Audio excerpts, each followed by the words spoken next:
Hi, my name is Chad Smith. I'm with the Tecumseh Historical Museum, and today we're with Martha Baldwin, and we are in the Newburgh Newburgh Newburgh Meadows. Meadows That's right. We're in Newburgh Meadows Modular Homes. Modular Homes, and today is March 28th, 2026. Martha, do I have your permission today to conduct this interview? Yes, I'm happy to talk with you. Excellent. Where and when were you born? I was born in Tecumseh, a mile and a half outside of town on a farm uh, on Macon Road. And the house was up on a hill, and there was a long lane going up to the house. And that's where I grew up. And when I was about 16 years old, the house caught on fire December 16th, right before Christmas. Oh no. And uh, then that changed our whole family. I bet. It did. My brother had joined the army, and he was in Nuremberg, Germany, on guard duty at the Nuremberg trials of the Nazis. Oh wow. So he saw all of those uh, nasty Nazi guys there. Yeah. And uh, I thought that was quite a historic thing. Absolutely. Mm. What family was living with you at the house on Macon? Well, our name was Hewlett, Hewlett. Okay. And I used that as a middle name, Martha Hewlett Baldwin, like Oh, there. okay. Yep, on the book. Like on my book. And at the time the house burned, my brother was overseas. He was the only one not there, and it was a Sunday evening, so my oldest sister, her husband, and her little boy were there to have supper with us. Mm. And my mother and my sister Laura Meyer were doing the dishes out in the kitchen, and my dad was sitting in his rocking chair by the round oak stove because we lived in a 124-year-old house that uh, that was that Dad bought from a guy named Thomas Murphy, and they had torn away whole lot of the house, and so it didn't look very good. But the woodwork inside was gorgeous. He had taken out all the fireplaces, all the niceties of that house, and my mother had a kitchen in a part that looked like it had been added on, and and my sister Mary had left on a date that night. She would have been 20, she's 5 years older. She would have been 21 about that time. And she and her boyfriend were going down the lane, but that lane always drifted uh, full of snow. And they got stuck in the snow and they couldn't get down the lane because it was continuous snow. Mm. And so they got involved in the fire. And my parents were all sitting around, or doing what I told you. And I went past the door to the stairway going upstairs, and I smell smoke. And somebody said, "Oh, Martha, you're always smelling something." Never mind. And I went by it again, and I said, "No, I smell smoke. I'm going to go upstairs and see what's happening." When I went up, there was a storeroom up there, and I opened the door and the flames were just leaping out from the chimney on the floor. And I hollered down the stairs, "The house is on fire!" And somebody came to the door of the hallway and said, "What did you say?" And I said, "The house is on fire." And I yelled it. And they all just kind of looked at me, and we were not allowed to swear in those days. We would have been punished. But they just stood there, dazed. And I said, "God damn it, the house is on fire. Get busy and move the stuff out." Yeah. And that was a very shocking thing. That got people's attention. Yeah, it got their attention. And we had a telephone that my mother used for selling her chickens. And I think my sister Laura called the fire department, and they said somebody's already called it in. Somebody who went along Macon Road and saw the flames coming out of the chimney and the roof. Unreal. Yeah, it was unreal. And we were happy that we were well known, and I think people liked us because we went to town school. There was no country school for us to go to, so our parents had to take us into town for school. And our friends all got the word that the house, Hewlett's house, was on fire, so our friends all came out, and they knew the house because we used to have a lot of parties there. Oh, yeah? And so they went around and they were carrying everything out that they could. And so we did save a lot of the downstairs furniture, but not too much upstairs. Yeah. Because the fire was fast. It was an old, dry house. And being in that chimney, the central location, it just spread. Oh, no. And my mother was also, for cleaning up from supper, she was making Lefkuchen, German Christmas cookies, and she always made them in a huge dish pan, and then she gave them away to people for Christmas presents, and she was doing that, and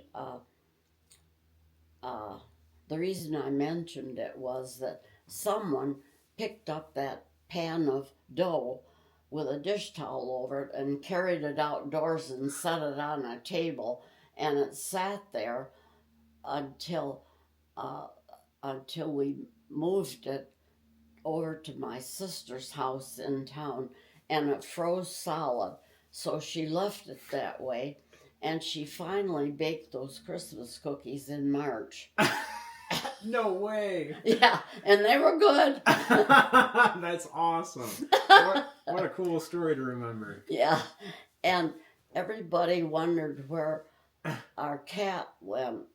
Our dog was a house outdoor dog, and so we didn't worry much about her, but we couldn't find the cat. And his name was Cortland, after one of my sister Mary's boyfriends. And so we all got worried about Cordy, where he was. And we were standing outside on the east side of the house, watching the house burn. What else could you do?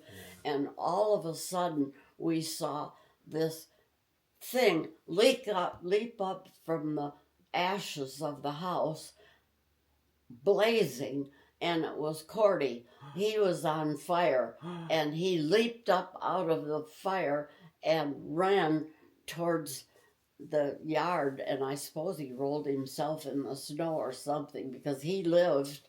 Oh, good. But we found Cordy later. Holy smokes. What a crazy day that was. Oh, it was. And I had taken off my shoes, I guess, in the house and was walking around in sock feet, and I lost my shoes in the fire.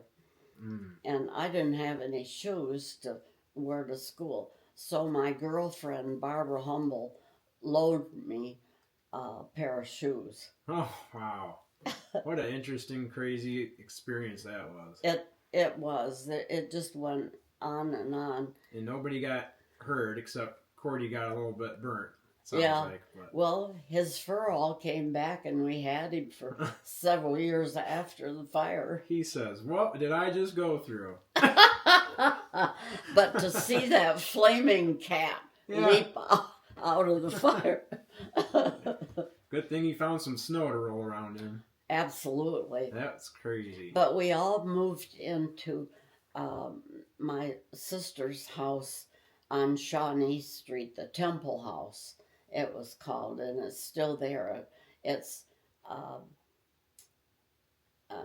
right where the railroad tracks go through, and the Temple House was this lovely old brick house that they had bought, and the school teachers used to rent the upstairs bedrooms there from the Temples. And so we all moved in with, well, Mary didn't. I've forgotten where Mary went, but John was in the service, and I had to have a place to go to school, and so we went there. But my parents had to be out with the farm because they had livestock, and my dad had a milking cow herd that had to be taken care of twice a day. And so they cleaned out, he had a long tool shed with a workshop in the south end with a nice window at the end, and he had one of those little bitty round oak stoves, wood burning, in there for heat when he was doing stuff. Mm-hmm. And so they cleaned that up and put my parents' bedroom furniture and a dining table, and the cook stove got carried out of the house. It was electric. No, it wasn't. We didn't have it. They bought a stove, I guess. But anyway, my parents moved into the workshop, and they lived there close to the animals and things, and they could get water from the barn water tank. Oh, okay. Because they pumped the well dry out by the house. The fire truck pumped that dry, trying to save the house, or put the fire out at least. Yeah. It was a huge, and I have to tell you that having your home burn like that down to the ground is like a death. It's a death in the family. I'm sure it is. And it took my mother and father years to get over it. They never really did get over it. Yeah. I'd like to ask more about your parents. What were their names? My dad's name was Roscoe Hewlett. Roscoe Hewlett. And my mother's name was Frances Brooks Hewlett. Okay. And my mother had an interesting bringing up. Her father was a farmer. Most everybody was in the 1890s. She was born in 1898, I think. And Grandpa never owned a farm. They had 7 children, and he rented on shares. That was the way farming was often done. Someone with a lot of money or a family farm, they couldn't work anymore, hired somebody to till their land on shares, and the owner got 1/3 of the profits, and the renter got 2/3 because he bought the fertilizer and the seed and did the work. I see. And so when they settled up at the end of the growing season, that's how they split up the profits. I see. And that's what Grandpa did. But they raised 7 children in the Roberts farm off of Burt Street and what's the name of it? Milwaukee Road, where the country club, the Tecumseh Country Club, was eventually built. Okay. And that's, my mother used to take us over there. She loved that house and that farm. And it was abandoned, it was unlocked, there was nobody living there. And sometimes on Sunday, just for something to do, she would load us kids in the car and take us over to the Roberts farm. And it had a white board fence going up to it in those days. And she would take us through the house and show us all about it, where they had the dining room and where the kids slept and so forth. And for a good many years, there was a windmill there with a boxed wooden part on the bottom. And there's a picture in my book of her brothers being funny and standing there like they were heavy drinking. They had beer bottles up to their mouths, and they were being funny guys that day. But they had, having a big family like that, 7 kids, 3 boys, 4 girls, and 2 of them were twins. They had a lot of people there. And during the Depression, we always had company on Sunday because farmers had food. We grew our food, and they knew that if they dropped in on them, my mother would say, "Oh, here, we're just going to eat dinner. We'll set another plate down for you." And they could always get a good meal on Sunday. That's excellent. Farmers took care of the community. They did, and that's the way it was in those days. Yeah. And my father was a potato farmer. The soil was sandy for the most part, and just one part down by the woodlot was mucky, black muck, because a little creek ran through there. Mm-hmm. And so there was part of it that he couldn't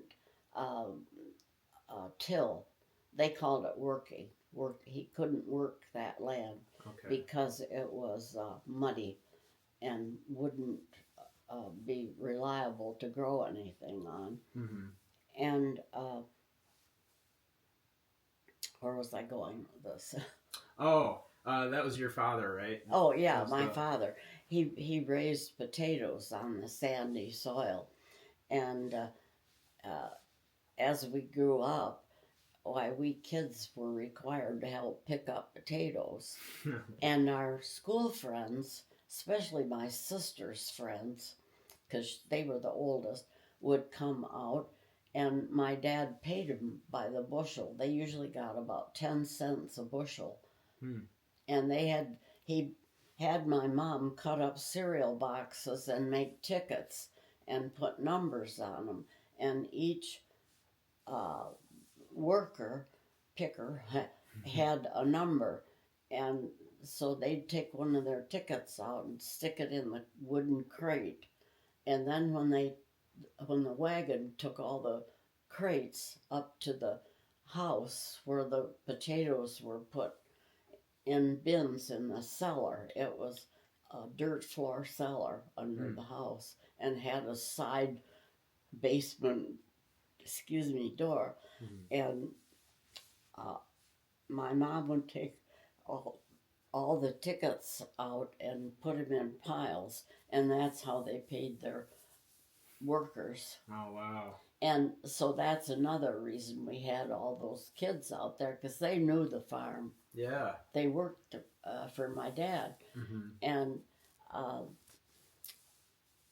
that I was little then. I was very young, and I picked up potatoes as I got older, but mostly I just kind of rode around on the wagon when it went out to the field, and the hired man and some bigger person would pick up the crates, load them on, and then they'd drive them up to the house and down by the basement and unload them and dump them in a great big bin that my father had boarded over. Okay. to keep the potatoes because you didn't want them to freeze. That right. They had to be in a safe place. Mm-hmm. So that's what my dad did. That and the milking herd.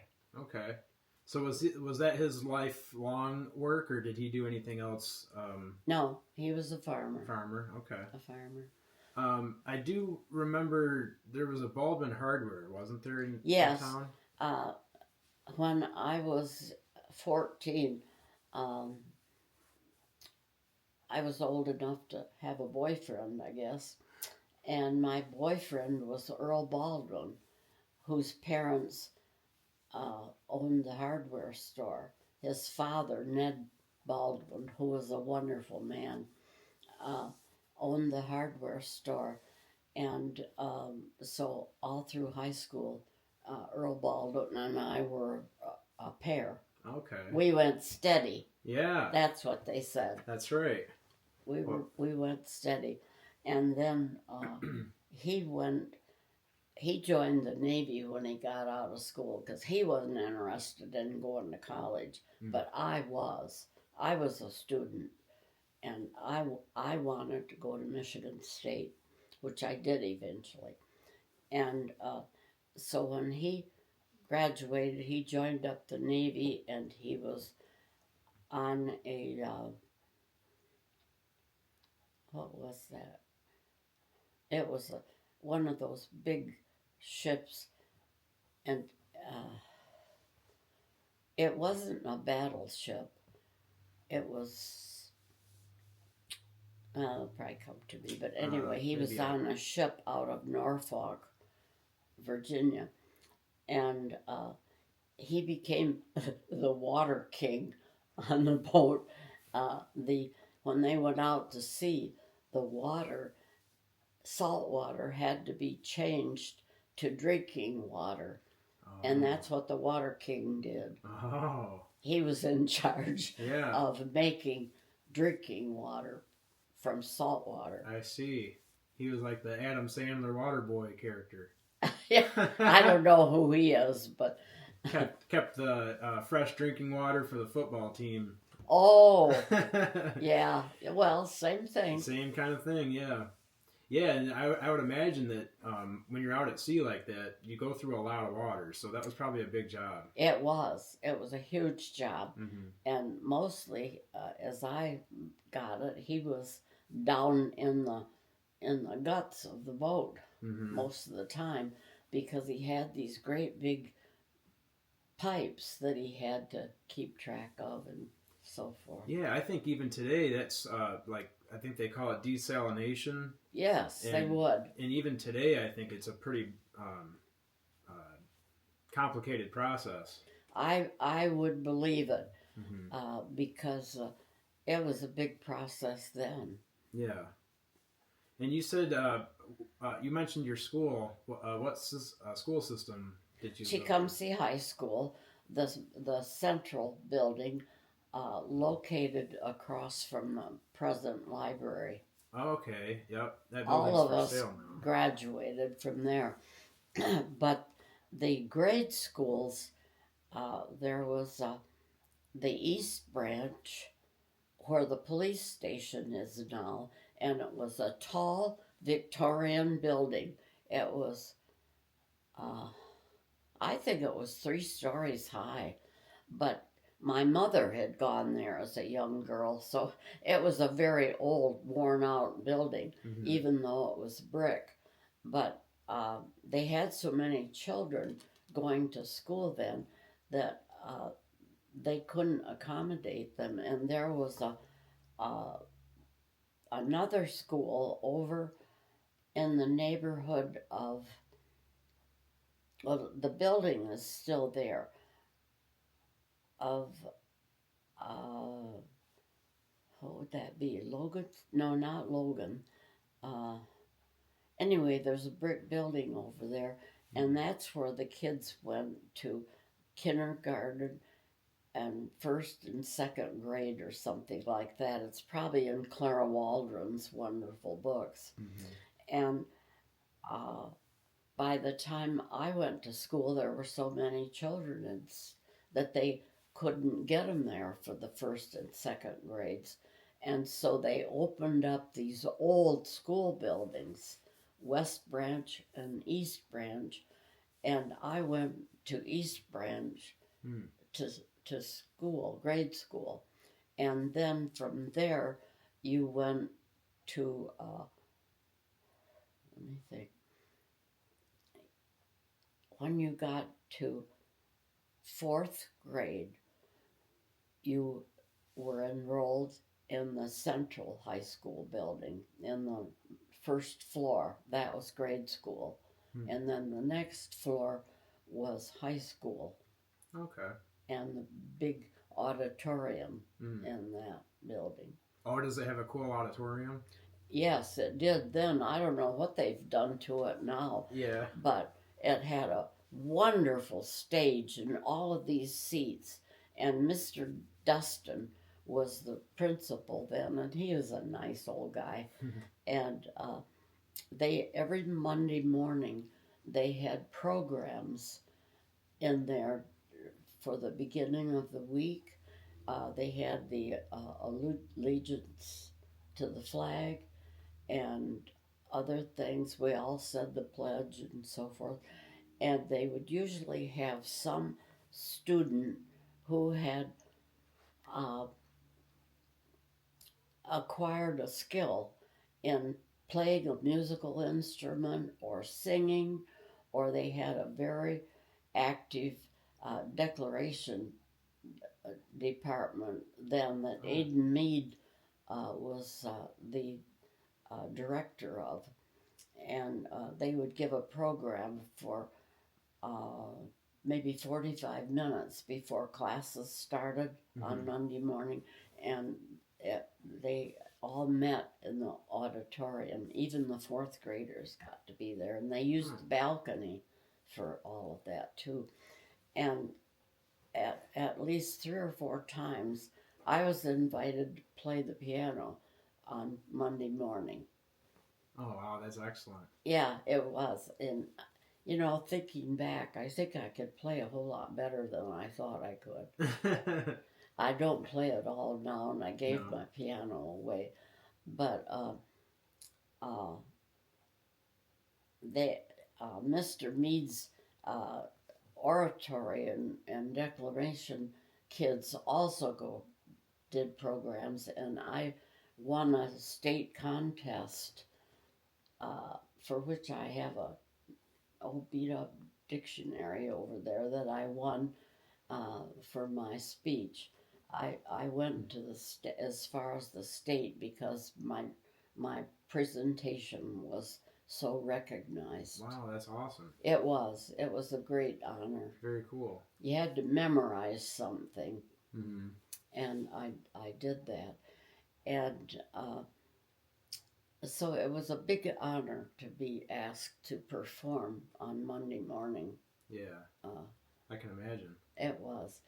And another thing I remember was in the wintertime, we had lots of snow during those years. It wasn't like now. We hardly have enough snow to worry about it. But we had a bobsled. Do you know what that is? Yes. Yeah, great long thing with wooden runners. Yep.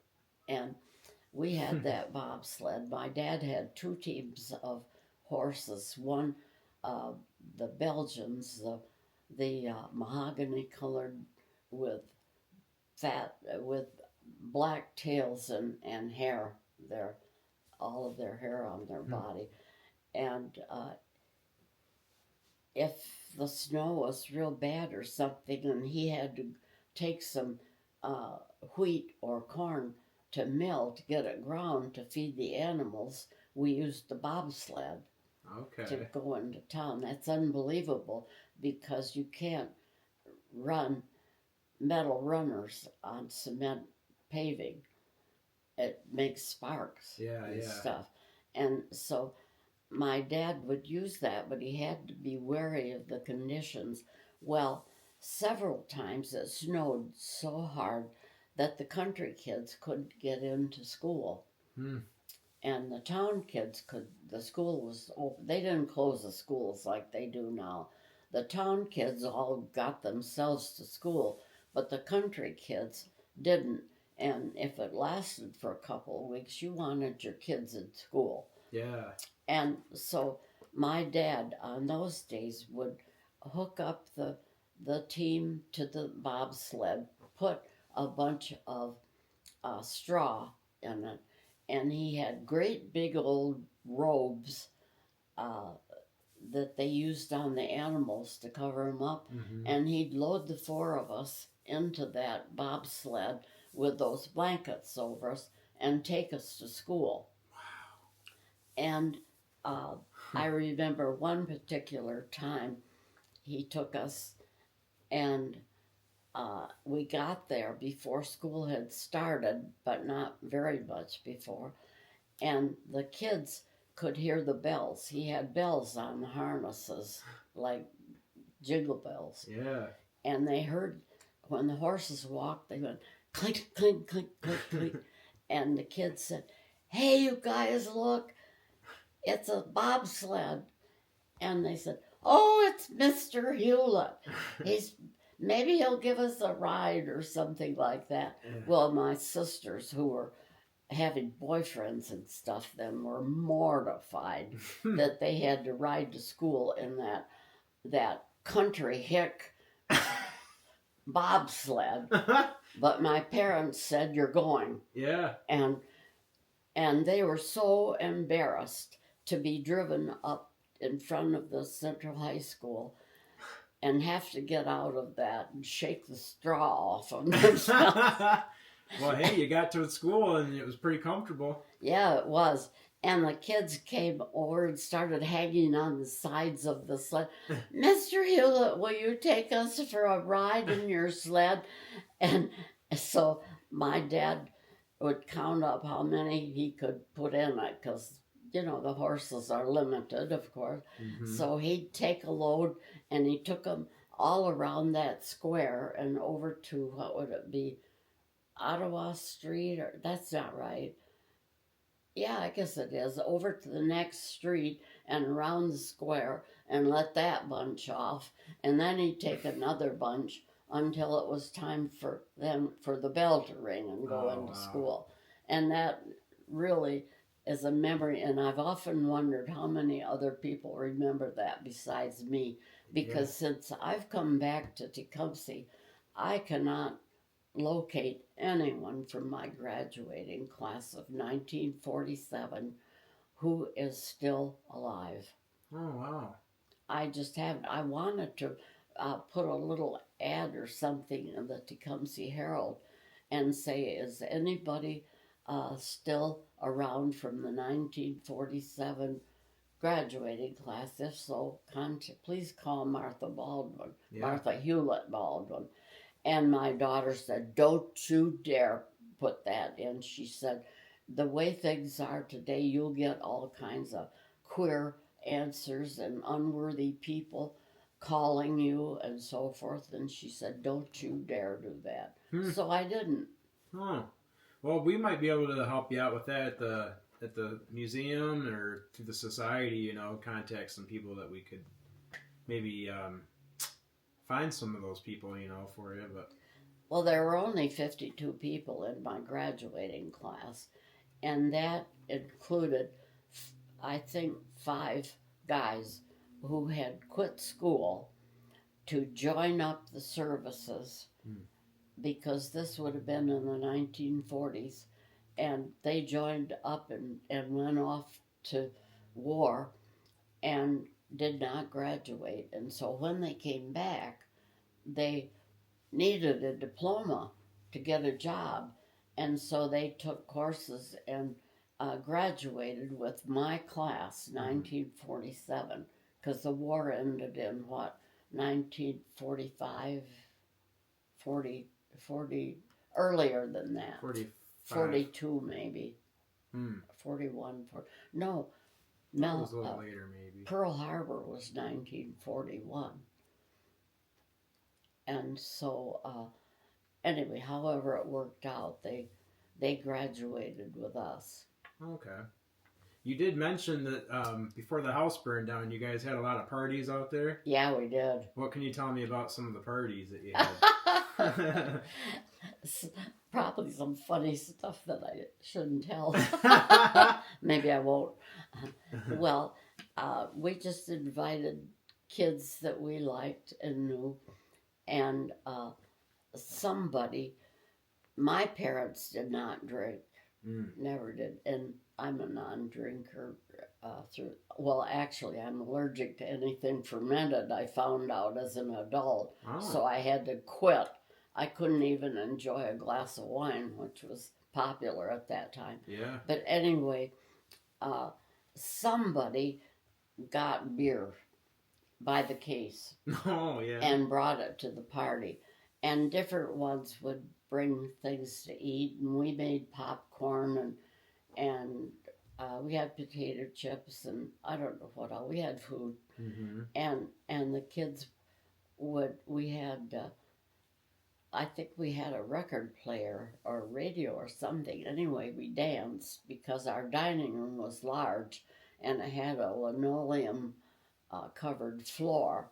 And so we just pushed the table back and we danced. That's awesome. In there. And it was fun. And there weren't a lot of people who would allow that in their house. Or maybe they didn't have a room large enough for that. But my parents, when I look back, were very lenient and welcoming to stuff. That's great. It was. Yeah, and that opens the door for a lot of memories to be made when... Oh, goodness, yes. Yeah, when stuff's allowed to happen like that. I remember that my dad was asleep in the bedroom, which was off of the hall, the one where the stairs went up and the fire was discovered. But anyway, somebody had hurt my feelings that night. Either my boyfriend was flirting with another girl or something like that, but I was unhappy about something, and I wanted to get away from everybody. I wanted to tell them all to go home, but you couldn't do that. And so I was sitting on those steps and I was crying, and my dad was in bed in the bedroom. My mother was working in a war plant on the night shift, so she wasn't home. And he came out and he said, "Martha, what's wrong? Did somebody hurt you?" I wonder if he thought some guy attacked me or... Yeah, he was probably worried. I think he was. And I wasn't. I was so innocent. I never even thought about anything like that happened. Yeah. It would happen. And I just told him, no, that whatever it was that happened, and it made me feel bad. And I said, we agreed that he'd go back to bed and I'd go back to the party until people went home. But I'm reading a book right now, which is called Frozen River, and there's so many things in it that remind me of my growing up, and that one was in the 1700s. Wow. So civilization hadn't changed a whole lot in those times about the social mores of the world. Yeah. The ideas about dating and rape and what constituted criminal activity and things like that were pretty stable. And my mother told me that everything was kind of pastoral up until World War II happened. And nobody had any money.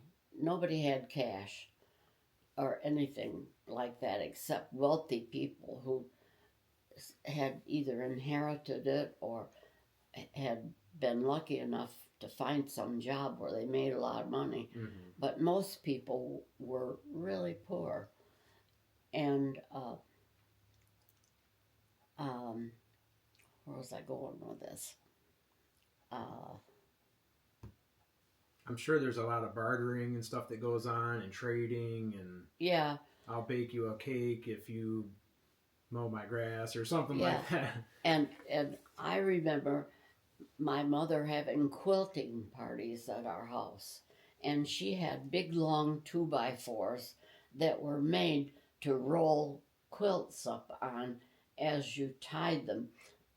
People would piece quilts from the family clothing that they cut up your old shirt or your old dress or something in Mm-hmm. patches and make quilts, and they sewed them together all winter long. That was their winter activity, and Oh, a lot of them were sewn together by hand, not sewing machines. okay. And she would have a quilting party in the spring or something, and the ladies would come to our house and everybody would bring a quilt, and they would set these log things on dining room chairs, which had wooden backs and then little posts sticking up on the side, and the quilting frame wouldn't fall off. They'd Oh, catch on that. And as they got the layers of the quilt tied together, because you had to be able to reach from the top and poke up through and then tie those little cloth or thread ties, yeah. and you kept rolling it up on the frame. And I didn't go to school yet because I was the fourth one, and so I was home all day, and Mom would have those quilting parties with the ladies, and that was one of their activities because none of them had jobs away from the farm. Oh, okay. They had jobs on the farm. It's a hard life, very hard. What are some of the activities that you'd have to, well, I guess just like when you started your day on the farm, what was some of the first activities that you'd have to do? Well, before when we got home from school at night, some of us, as we grew up, our jobs changed. We had to fill the wood box. There was a wood box attached to the outside of the back room, and then there was a lift up place, and my mother would just go to the wood box and get a couple of split pieces of wood and put it in her metal cook stove, her iron cook stove. And so my brother and I, in my memory, the older girls did it before us, but we had to fill the wood box every night when we got home from school. Okay. Because Mom had to have that to cook. That was one of our chores. Somebody had to empty the slop jars.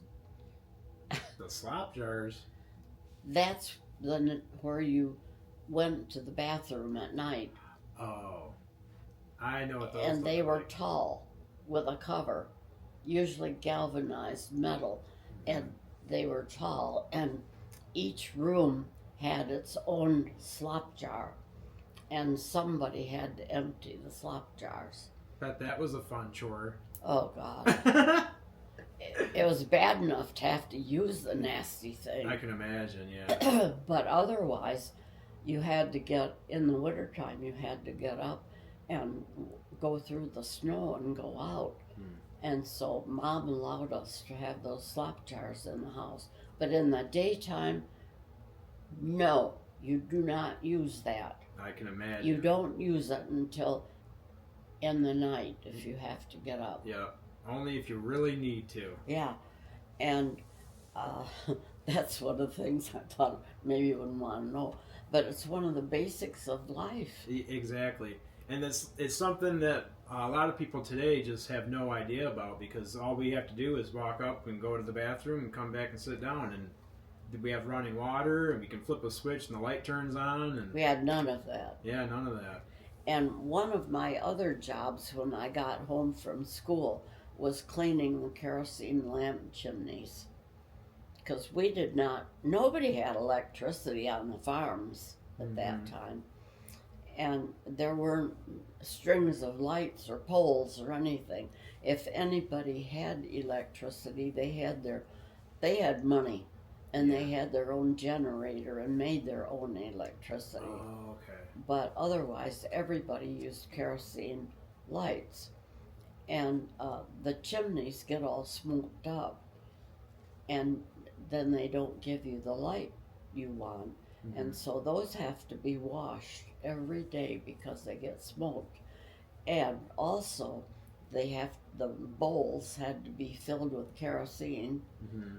and there was a wick that went from the burner thing up in the lamp down into the bowl of oil, kerosene, and you had to trim the wicks.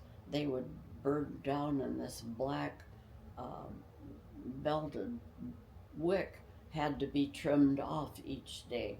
Okay. And so that was the girls' jobs. If the big girls didn't do it, my mother had to do it, and when the big girls left home, I had to do it. Oh. And what about water? Did you guys have a water pump at your house? We had a huge cistern outside that was a great big cement thing that had been built, and then it was piped into the house. Oh. And it was rainwater. Oh. The eaves troughs all led into the cistern, but it was impure water. It had bugs in it and grass and dirt and stuff like that. Yeah. So you did not drink it. All of the things I just described settled to the bottom, and the pump was above that, and there was a hand pump, those little hand pumps that you see. Mm-hmm. That was at a kitchen sink. Okay. That hung on the wall with a drain board, and we used that for heating, for washing the dishes, and for baths, mm-hmm. and for food purposes and drinking. We had a well outside with a hand pump, like you see in some state parks now. Mm-hmm. And then we had the animal water tank down by the barn, and that water came from a windmill down by Murphy Road that went through there, and somebody had to go down to the windmill, and there was a long piece of wood that fit into a metal clamp, and they had to pull that out and let the windmill turn to pump the water out of the well down there up to the animal tank in the barnyard, and it was very good water.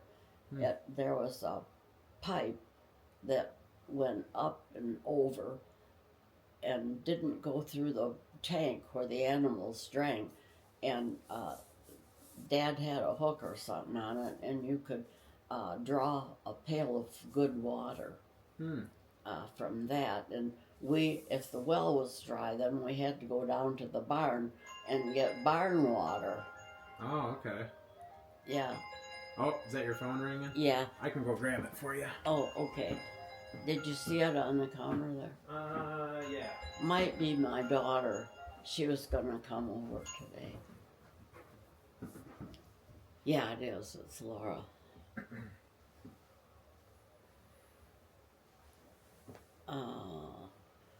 Now, I don't know how to work this thing very good.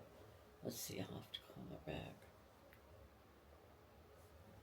I can make sure the camera's still recording too while we're... Oh, yeah, it's still working. If you'd like to use my bathroom or anything, you're welcome. Or you want a drink of water.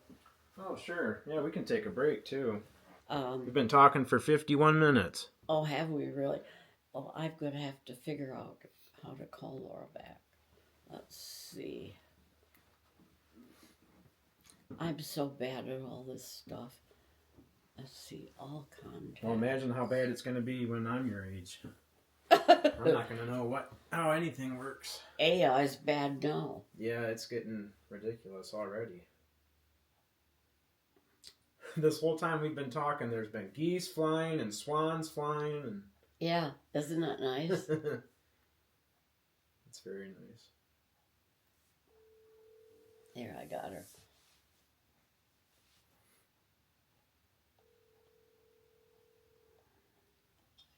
Hello. Hi, Laura. Hi. I missed your call. Yeah, that's all right. I just wondered if you needed me to come hook up your internet. Well, I couldn't get that internet unscrewed, so I just unplugged the whole thing. Okay. All right. Well, you could probably turn it back on now, and then tomorrow, hopefully tomorrow, they'll be back, or Monday, I mean, and we can get it straightened out. But if you turn it on, you need to run a deep scan, I guess. Oh my God. I don't know if I do. Listen, the fellow from the museum is here for my interview. Oh, I'm sorry. All right, I'll let you go. Well, all right, I won't come. Are you going to be at home? Maybe for a little bit. Well, if you want to come and work on the computer, I sort of wish you would, because I need it to work on my book review. Well, I can't do it right now then. Okay. All right. Okay, just, I don't know. I'll talk to you later then. All right. Okay, bye-bye. Right.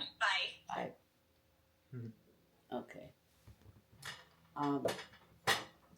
Let's see, where were we? We were talking about the... the water.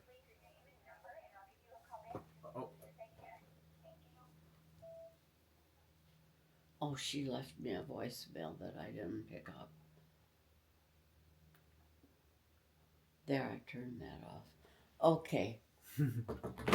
I wanted to ask about some popular hangout spots in town, because I know that right now there's not really a lot for younger kids to do, younger there wasn't people to anything when we were growing up. And during the war, some parents, I don't know how it happened or why they thought that it was a necessity, but they set up a place on Main Street, and it was right next door to our hardware store. Only I wasn't part of it then. I had a hardware boyfriend. But, yeah. The hardware boyfriend. And anyway, this, I think it was Pullman's department store. It was a clothing store. And it was run by the only Jewish family in Tecumseh. Okay. The Pullmans. And they had several mature kids. And they all worked in this. And it was where you bought your stuff. It was the only place there was. Mm-hmm. And so they sold that store either during the war or afterwards, because they had aged. And anyway, the town took the building over, and they sanded the floors and fixed it all up and did stuff, and made it a club for high school kids to go to and dance. And they hired a lady, Mrs. Osborne, who was the caretaker, I guess. She was there every night with us kids. And that was our hang up. And they had a pop machine and probably a candy bar machine. I don't know. I can't remember all that stuff, but it was called they made up an Indian name, which is stupid, but it was Opie Cassett Club, and it meant something. OP hyphen KASIT. OP Cassett Club. And it was real important in our lives, because my boyfriend and I used to meet there.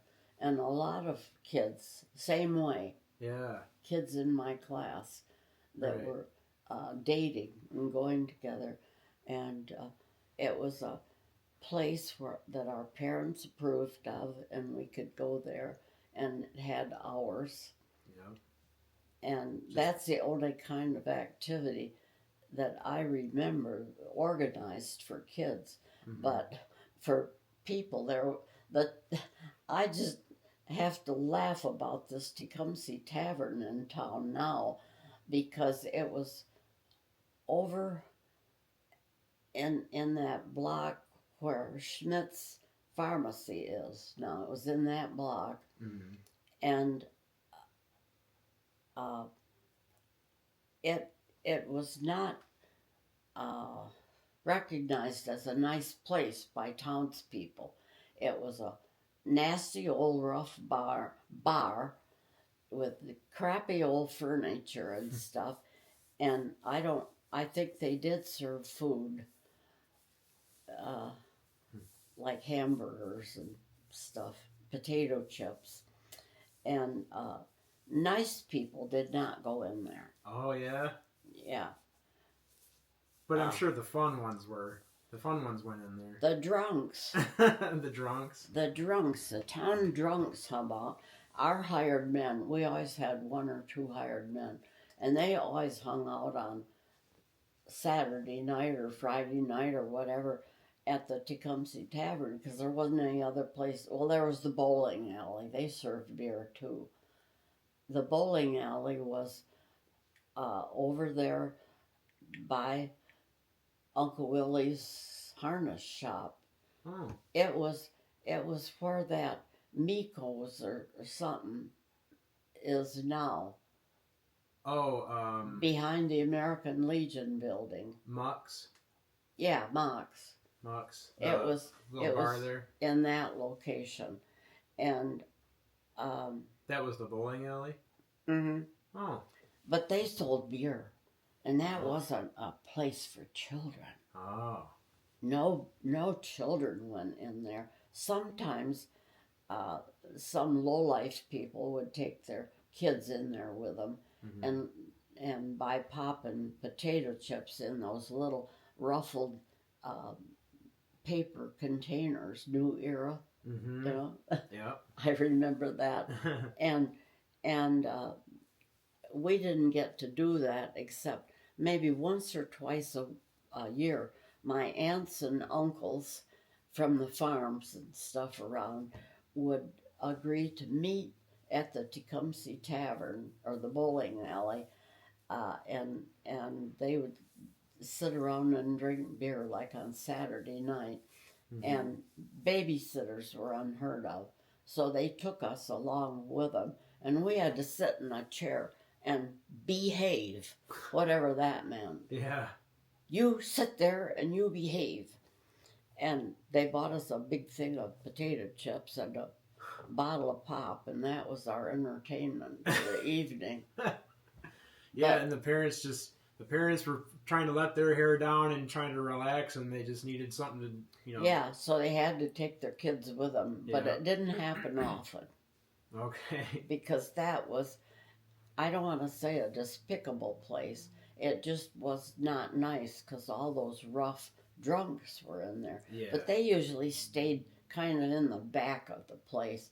And if nicer people went in, they stayed in the front. Mm. And now it's one of the top places to eat in Tecumseh, isn't it? It sure is, yeah. It has just swung around totally. Yep. Absolutely. That Mux building, I remember having a really good burger there before. Oh. Yeah, they serve a pretty good burger. But that's long gone from anything I'm talking about. Yeah. I don't know what happened in those 50 years I was away from town. A lot of things did. And my great-uncle's harness shop, I think, has been torn down.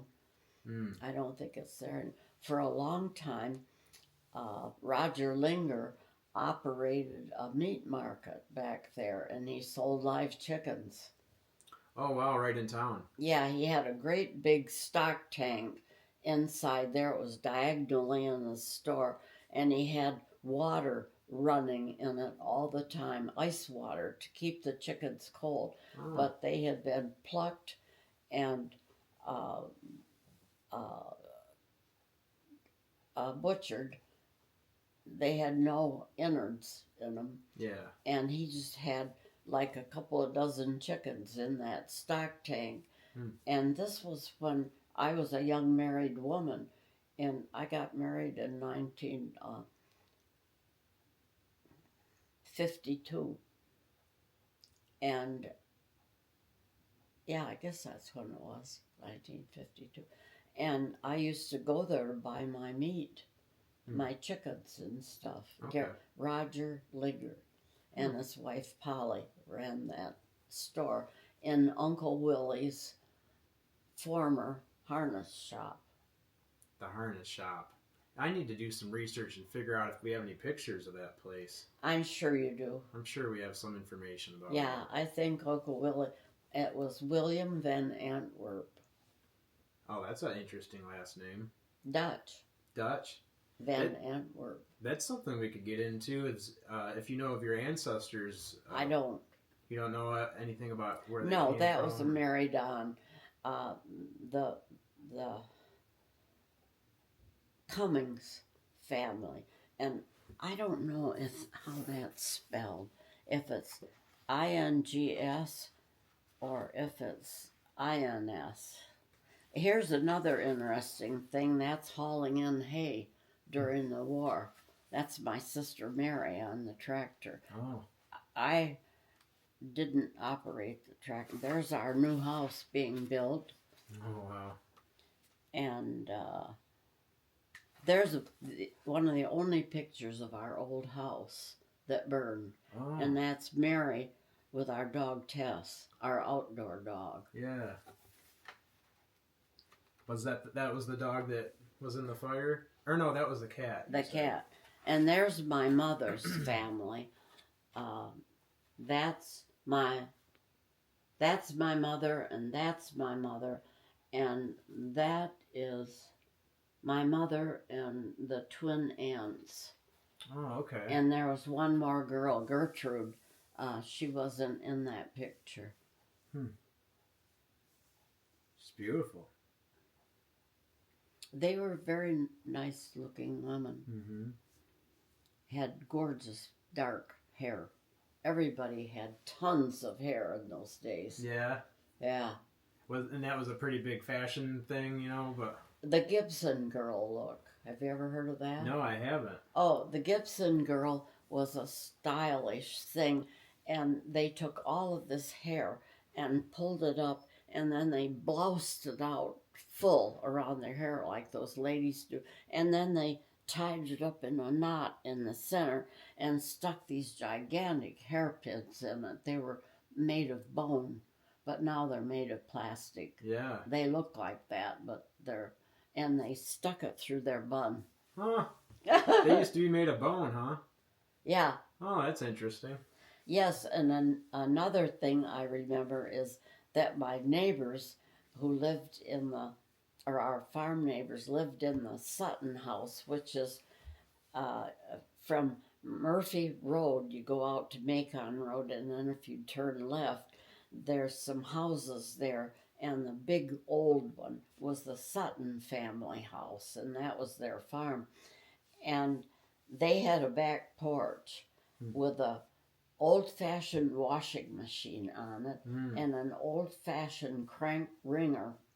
Yeah. And my mother said that when she was a young girl, everybody had that kind of laundry equipment, and their hair was so long and so thick that they would put a towel on the rollers. It was stood up, and then it had these rollers going across it, and you turned it with a crank. Yeah. And she would put a towel on the rollers, and then they would help her get started, put her hair in it, and she'd lay there, and they would crank it up and wring her hair out. Wow. It was so thick and long. That was how they had to dry her hair out. Wow, that's interesting. That's a fun memory. Well, there's so many things that, it's all we had. Yeah. I never had hair that long. I had hair about down there. Mm-hmm. But you didn't have to send your hair through a ringer. and my mother said that hers was so long that she could sit in a chair like this and she could turn the crank herself and wring her own hair. That would have been a hell of a mess if she couldn't have gotten that. If she got that tangled up. Absolutely. Would have pulled her hair right out of her head. Yep. Yeah, and then they hooked them up to motors too. Oh man, those were probably vicious. If you got stuck in one Could of those. Have been. Mm-hmm. Yeah. I wrote down Dr. Hamill's house, but I can't remember why I wrote that down. Can you tell me more about? Oh, well, that isn't the historic Dr. Hamill, and he was some kind of man. Oh yeah. His son was not. He had 3 children. Geraldine, Jack, who was my oldest sister's boyfriend in high school, and Richard, a younger one. And Richard was kind of a wimpy guy. Mm. But that house that they built, he went on, his dad was the major doctor in Tecumseh, and I look back and he was a character.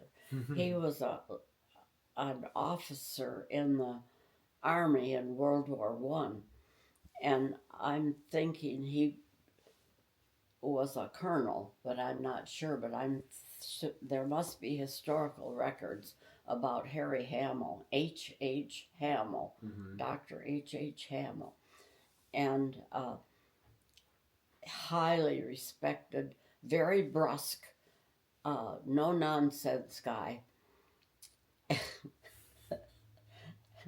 Well, I'm not going to tell that one. and his son, his youngest son, Richard, went to medical school, and he and his wife bought the land down there by the bridge and built a house. It's a flat, low roof house on the west side of the road, just before you come in from Clinton into the bridge over, and right down there on that land. And years later, my family and I bought it. Oh, okay. And we lived there for, I don't know. We went there in 1969. Everybody in our family moved to a different house in 1969. I don't know, it just happened. But anyway, Dick was sort of a disappointment, I would think. Anyway, why was I talking about him? Oh, the Dr. Hamill house? Oh, yeah, that was the Dr. Hamill house. And A.J. Smith, who was my boyfriend, went to University of Michigan School as an architect, and part of his training, he had to design a house, and he designed that house that Dick Hamill and his wife bought. Oh. And I think they got some what do you call it, favors about it. But Jim won the prize. Oh, wow. An architectural prize for designing that house. And I think their standards were rather low. Oh, because when we moved into it, it was after the war, and when everybody was going into wallboard and prefab and all different kinds of different building materials that nobody had ever heard of before. Kind of experimental. Yeah, really. Yeah. And I suppose that's why the architectural part of the university was attuned to all of that, using new materials and different ideas. It was the Frank Lloyd Wright design years. Okay. Yeah. Flat roofs. Totally different design than. Totally different. Yeah. And Jim won on that premise, I think. Excellent. I was thinking about the trail system over there by the mill. Was that trail system? Do you know? Was that there when you were a kid, over by the dancing grounds area and stuff like that? No, it wasn't developed at all. Okay. And I didn't go down there very much because it was known for tramps hanging down there. It was close enough to the railroad tracks that the tramps could walk from over there behind Shawnee Street on the rail where the depot was. It wasn't a building at all. It was a place where freight was unloaded. I think they had a platform, but there was no building per se as a depot. I have a story about that too. You get sick of my little anecdotes. No, I love the stories. Well, my dad, as a sideline to try to support his family and make some money, used to buy yearling lambs. And a herd of them, like 100 or so lambs. And they came in on a train, and they were let out, and there were fenced stockyards there behind the Episcopal Church. And the lambs were let out of the train for the buyer to pick them up, but you had a certain amount of time to get them out of there. Well, my dad didn't have a great big stock truck or anything like that. So how do you get those lambs a mile and a half northeast of the town in those times? I could guess, but... You get your family together and your dog, and you park your car at the church, and you meet the shipment of lambs, and they're unloaded, and everybody walks around in a circle like you see the cowboys herding the cows on the movies. Yeah. Only this was lambs with walkers. And we had to walk those lambs from that depot behind the Episcopal Church down to Macon Road, where the bowling alley is, turn right, and go down to our farm about quarter of a mile up on the hill, where the White House of the Pillars, my dad and mother built that house after the fire. Okay. And we had to walk those sheep back to our farm. And my dad had built many years before that, not too many, a sheep barn. The original barn went north and south, and my dad built another barn that went east and west, and it was open into the other barn's basement so that they could get the grain and so forth from one building to the other. And so there was a separate barnyard for the sheep, but it was attached to the barns. So they used the same fence in between them, but the lambs were there and the cows were here. And so that's where we had to get the lambs. That is And my oldest sisters were so humiliated that their friends, their town friends from town school, would see them out there having to act like hicks. And my brother and I thought it was so much fun. I bet. We loved it. Because We didn't get to go to town and play or anything like that. Yeah. And so to be uptown and had our dog Tess along, and she was good at herding. Yeah.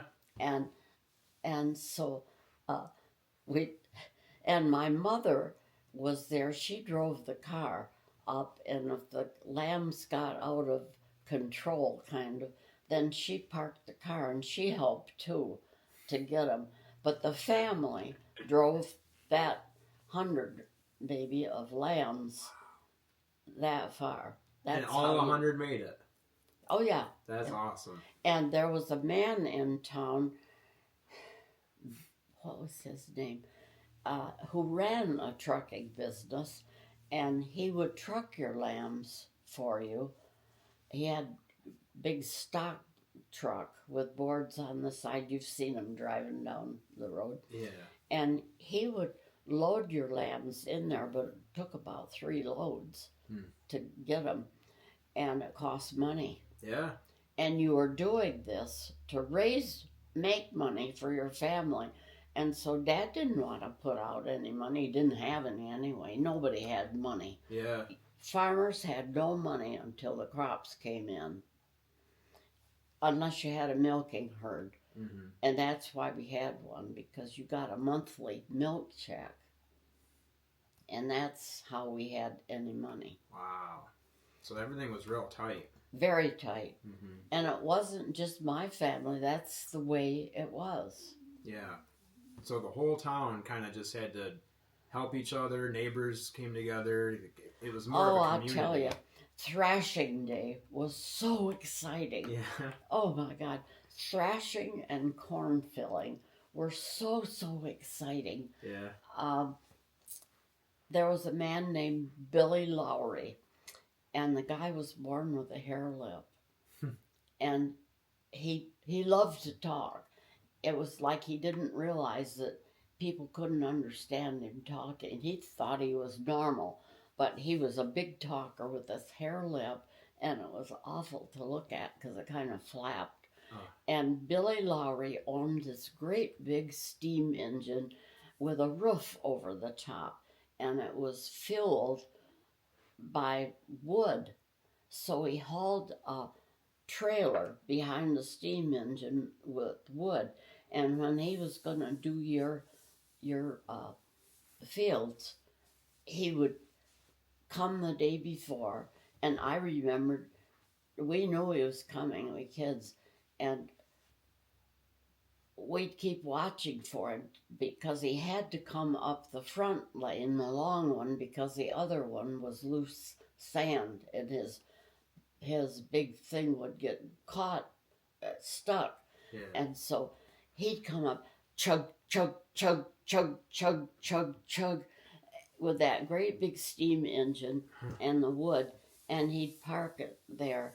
And then he had the either the silo filler or the grain thresher that they put the bundles of cut grain, the sheaths of wheat in there, and that would shake the wheat off of the straw, and it would kick the straw one side, and it would put the grain in a place that they had to stop the whole operation now and then and empty that. And you had to have baggers out there, and they had a chute, and the grain fell in those grain bags. They were canvas bags, not burlap, because the grain would go through the burlap. The canvas bags are very stout.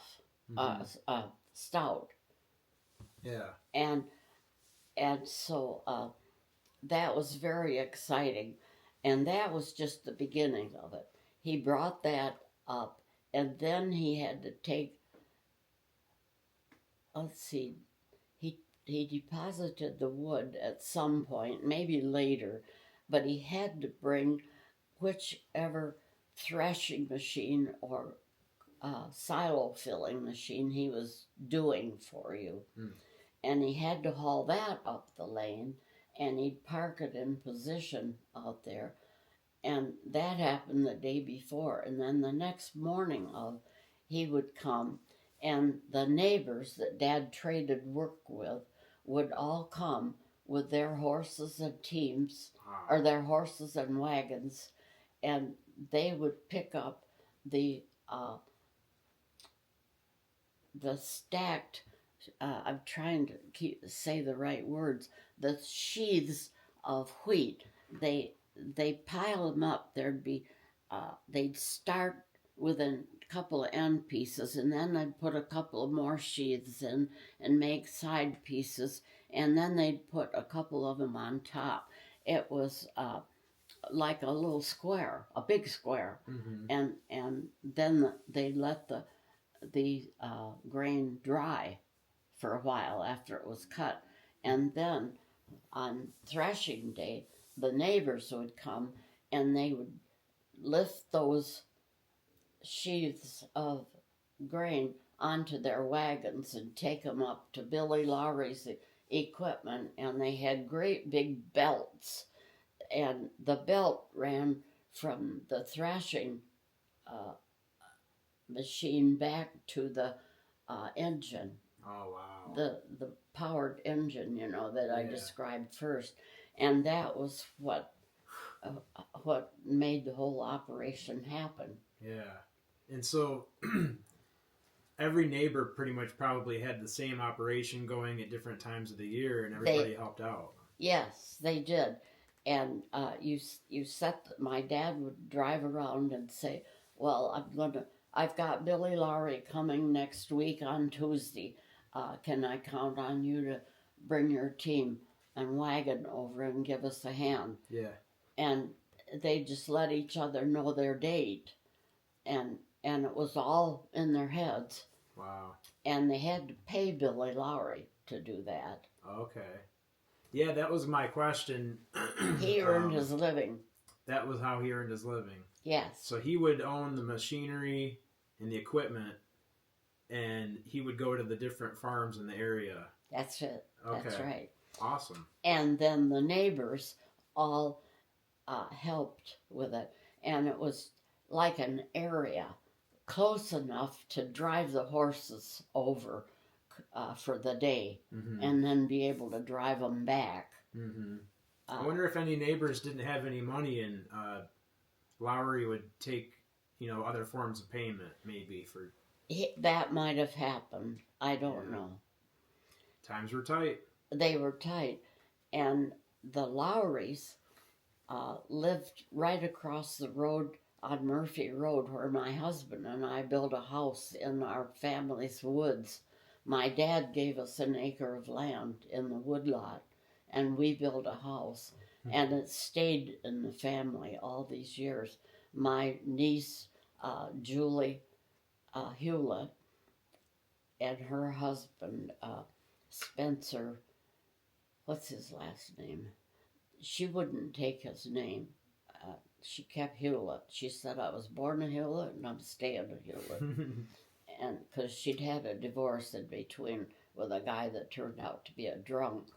Wow. And so she said, "No more changing names. I'm a Hewlett." I'm a Hewlett. Yeah. And anyway, now I've lost my... What was I telling you? We were talking about, where were we at? That does happen during conversations because the ball just keeps rolling. I know. I talk about one thing and it reminds me of something else. Yeah. Well, anyway, that was one of the big things in life, harvesting your crops. I told you about the potato harvest. Yeah. Yeah. Oh, well, I didn't tell you everything. My dad had to go out with a potato digger the day before, and it would dig up the potatoes and leave it in long rows, and that's where you picked up the potatoes with the little tickets on your crate. Yeah. And they had a wagon that would go by and throw empty crates on the ground. And when a person filled up a crate, they'd grab one of those, stick their ticket in it, and start picking. Yeah. So is that something that the neighbors would also help out with? Not so much because that was in the fall, and they were busy doing other stuff. And now and then somebody would come over and pick up potatoes, and as I recall, my dad would pay them. They'd have a ticket too, but the exchange of work was between the threshing and the silo filling, where you needed to use a lot of wagons, and you had to have one after another come because you usually got your job done in one day.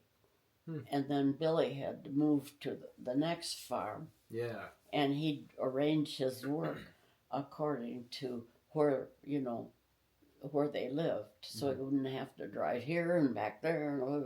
Yeah. And I'm sure weather probably played a part in that too. Oh, a huge part. Just a huge part. Farmers really depend on weather, and it can make or break them. Absolutely. For some reason, something that just popped into my head is what the sky. I'm really interested in the stars and stuff like that, and I'm sure before the sky was lit up with city lights and stuff like that, it probably looked a lot nicer at night. I remember it. Yeah. The skies were dark, and for some reason, my mother was in Bixby Hospital in Adrian several times during my childhood years, and we had a 1929 Chevy in the 1940s. Okay. That's how poor we were. Yeah. And he'd load us all in that car, and all the way driving from Tecumseh to Adrian, it was dark. Yeah. Absolutely black. And all of a sudden us kids, oh, there's a light over there. Those people are still up. Wow. When we were driving home from the hospital, because the hours to visit were like 7 to 8 or something, and in the wintertime it would be dark. Yeah. And I marvel at that now, because we didn't go anywhere at night very much because of the darkness. There were not street lights. No. There were not road lights. It was dark. Yep. Yeah, that's something that kids today, or even adults, me personally, I would have to drive real far away just to see what you're talking about, just because Absolutely. the sky is lit up with lights now. I've been a camper in my life. Oh, me too. And that was one thing I loved about camping. Being out, and I owned a travel van for 15 years, a high top, a conversion of a panel truck. Yeah.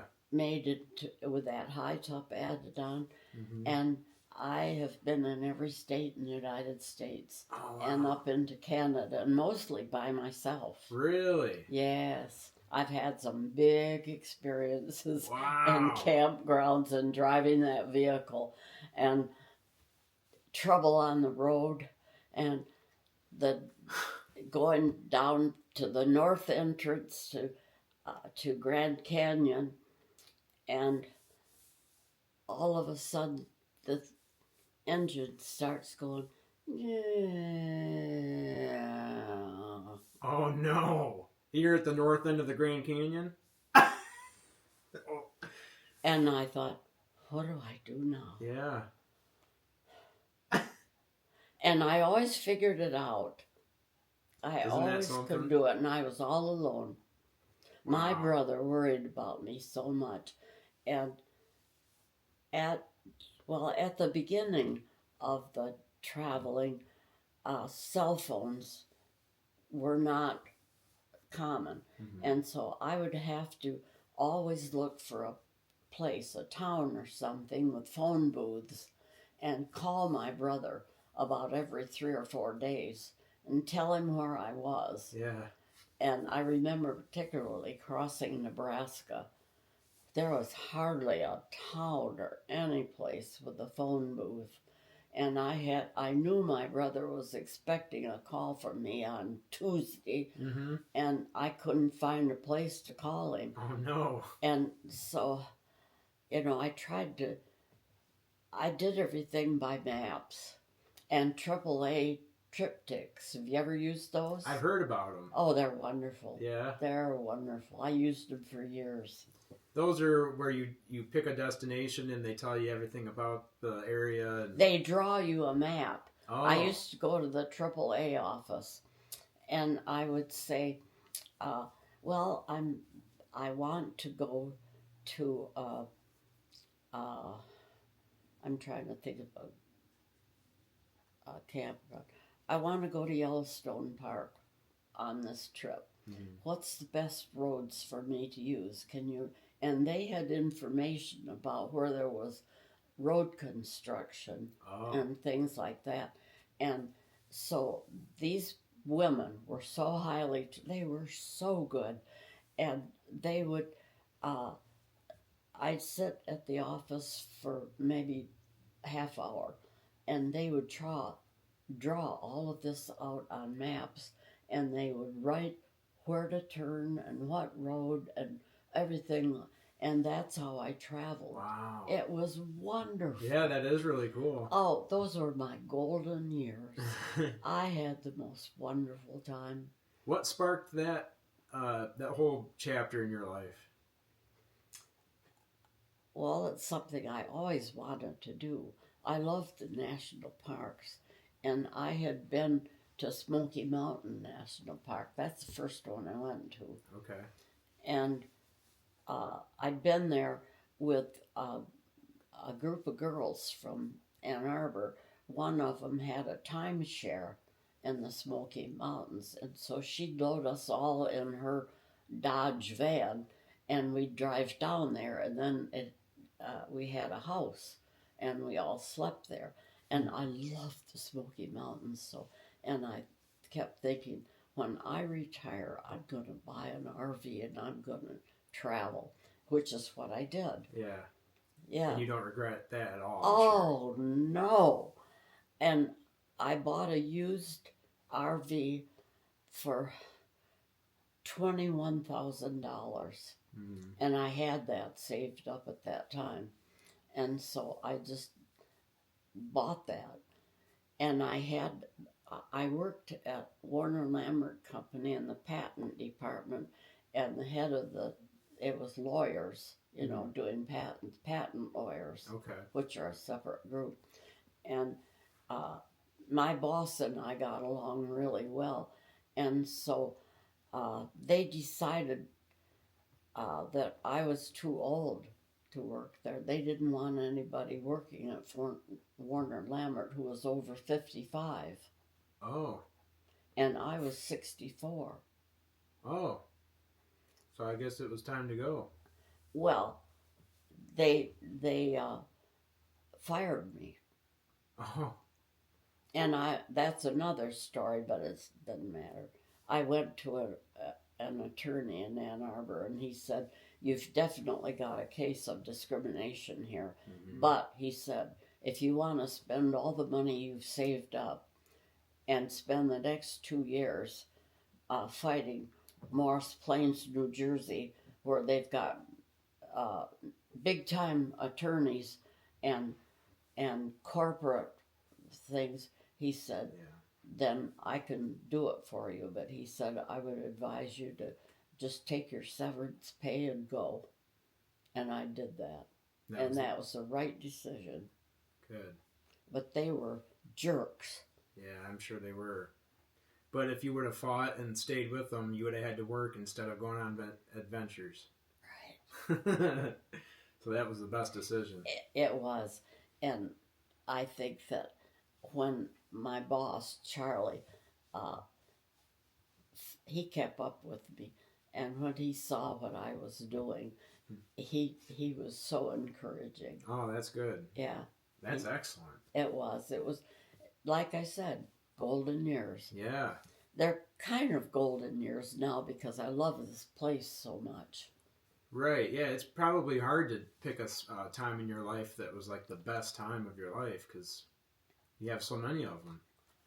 Well, I think those golden years were it. Yeah. Except now this is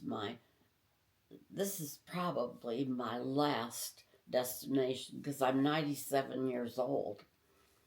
And that's 3 from 100. It is. And you definitely don't look 97 or act like it or like, well, thank believe you. it. I'm highly complimented Yeah. because it's hard being old. You I'm don't sure it fit is. in anywhere, really. You don't even fit in with your own family because, you saw how I don't walk well.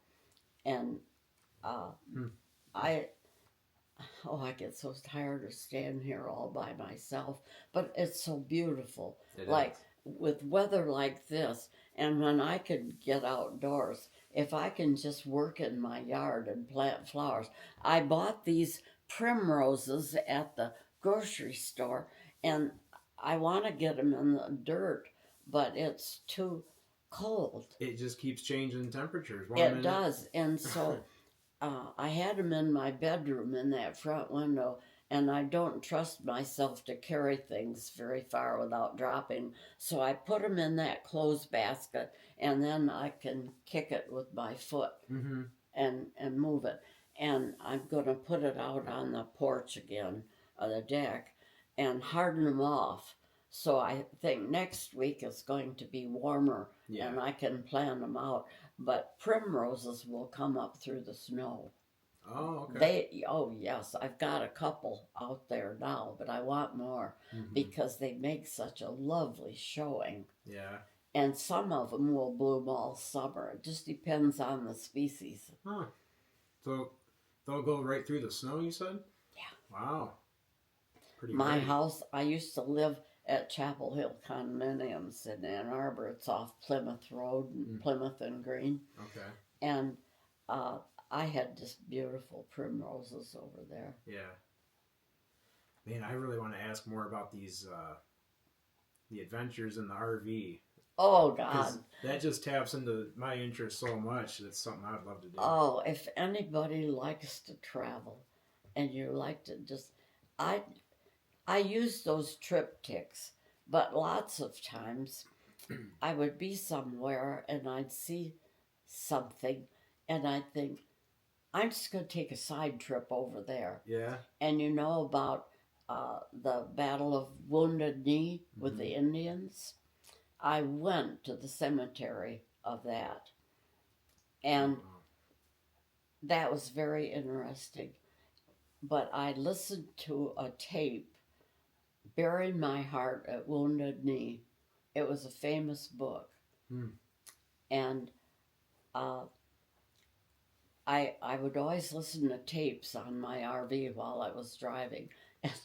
And that one, if you ever want to read something good, interesting about tribal people and battles with the American armies and people and stuff, that is a wonderful one to read. But they would tell about stuff, and I'm driving along and I'm listening to you jerks. You shouldn't do that to those Indians. You cheated them, and I'm yelling into the thing. Yeah. Yeah. Stuff like that, it makes you real passionate. Oh. Yeah. And the history of Wounded Knee is heartbreaking that any group of people could treat another people that way is so bad. Yeah. So bad. That's why it's very important to keep history alive and share those things with people so that, it doesn't get repeated. Is. And you probably would call me a racist, what I'm going to say, but I, for many, many years, have just been out of patience with everybody running all of these. It happened when I was in college, and that's when I became aware of it. But these fundraisers for the poor little kids in Africa, I mean, they're starving, and they don't have this, and they've got diseases, and this and that. And I said, what about the tribal people in the United States that the white man just pushed farther, and put them on reservations and put their kids in schools and cut their hair and changed their clothes, wouldn't let them speak their language, and all of these things. I'm totally out of patience of giving money to Africa. Yep, I can completely understand that. There are a lot of people in this country that we should be taking care of. Oh, we've got poor people right in these areas that are too proud to let it be known they need help. Yes.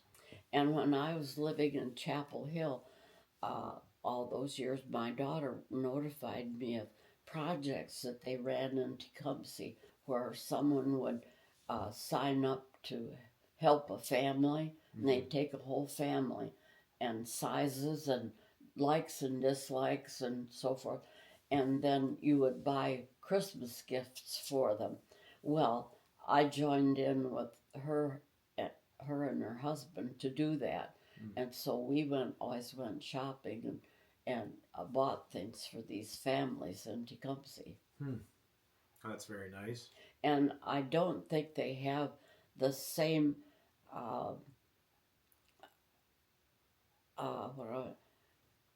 they have some kind of a campaign, but it doesn't cover as wide an area as that used to. Because I asked Laura about it before I moved here, and she said, no, we don't really do that anymore. I think maybe the Catholic Church started it, and they seem to have wound down a lot in their importance in the city. I don't know for sure, but because I'm nothing now. I got sort of fed up with the church and the stuff they do that I just don't go along with organized religion at all anymore. If I was going to join any religion now, I would join a tribal group because they have such a beautiful way of living and honoring the things of life. Yeah. Yeah, I learned something about the natives a while ago that I don't follow it right now, but I can respect it. How when they receive a gift, they appreciate the gift and they look at the gift and they appreciate it in that moment, and then they pass it along to somebody else, or they pass it along to another family, or they don't hold on to it for a long time. They pass it on and let somebody else enjoy it. Yeah, the tribal people are very sincere. Yeah, I really like that about them. What other types of people did you meet on the road? Mostly good people, or? Yes, campers are good people. Yeah. I think. And after I had camped for a few years, there were some incidents in parks that were not good.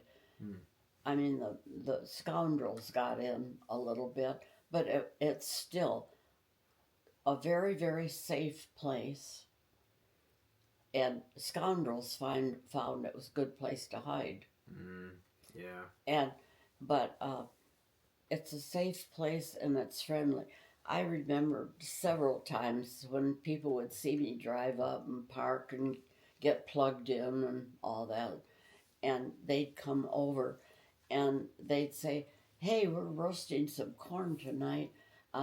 We notice you're alone. Would you like to come over and eat with us? Oh, wow. And I would do it. That's excellent. And there were no ties. I never saw them again or anything.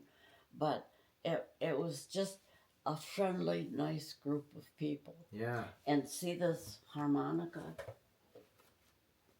Is it there? No, it's here. It's here. I decided that I needed something to amuse myself with because I camped as far as I into the weather in the fall and started up as early as I could. March is not good camping, but I would go out in my RV as soon as I could. That's awesome. And so I learned to play the harmonica. I taught myself. Well, in Ann Arbor, they had a guy come up from Illinois, and he ran an ad in the Ann Arbor News that he was going to teach harmonica playing on certain days at the library. And I thought, hey, I'm going to do that. Yeah. And it cost $20 or something like that. And he would supply the harmonicas. And I learned how to play, and it was so fun. And you don't have music, I mean, there is harmonica music, but you play it by ear. Okay. And it's a reeded instrument, right? There's reeds in there, I think? Yeah. You hum a tune and see it, and you just keep working at it, but it isn't really reeds, it's just those little things. Okay. And let's see, I got it out because I thought, I sit around here, I fall asleep probably, and I'm gonna get this out.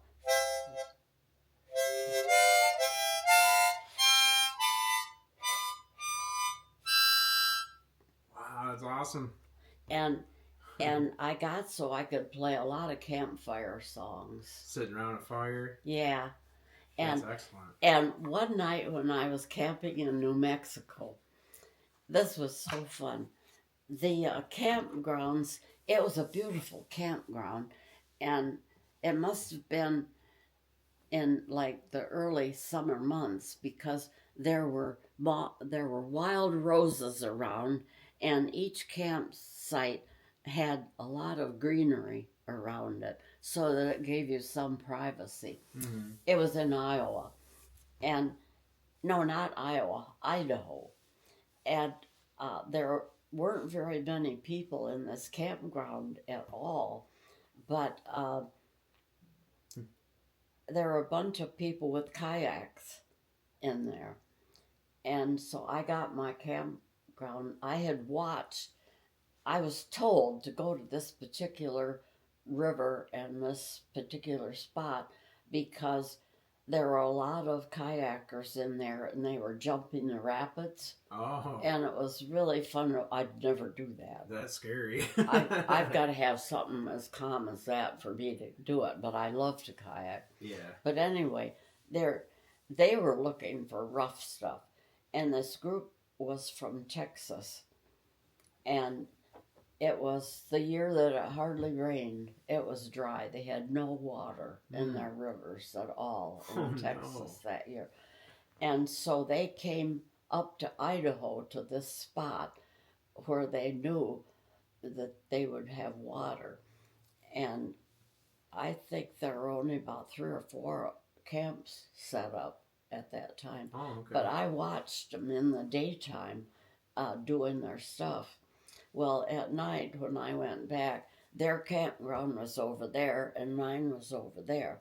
And I thought, gee, maybe I'm far enough away from them that I can. It was a beautiful night.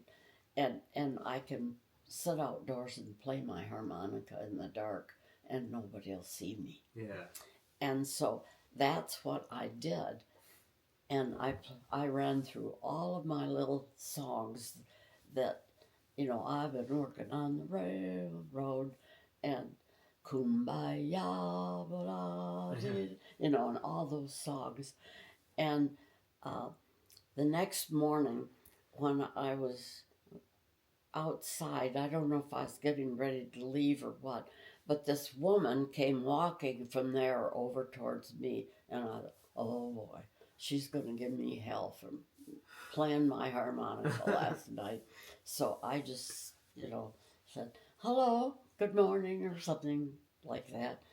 And she said, I came over because there's so few of us here. I think it must have been you playing the harmonica last night. And I said, yeah, it was me. I hope I didn't bother you and keep you awake.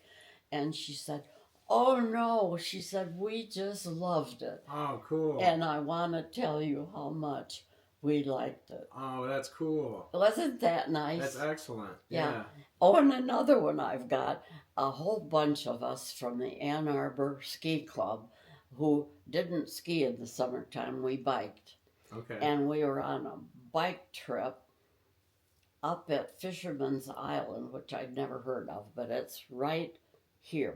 Okay. You know how our map is? Yep. It's right here. All right. And it's not an island at all. It's a strip that goes out into, that would be Lake Huron, I guess. Or it's right up at the top where the water's anyway, we were camping there and the campground was full, a whole lot of people.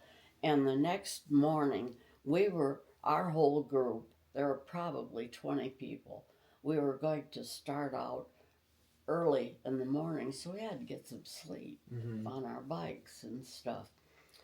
And there was this raucous group that were down the road from me, and they're playing a couple of guitars and laughing, and they were drinking, and they were having a really good time.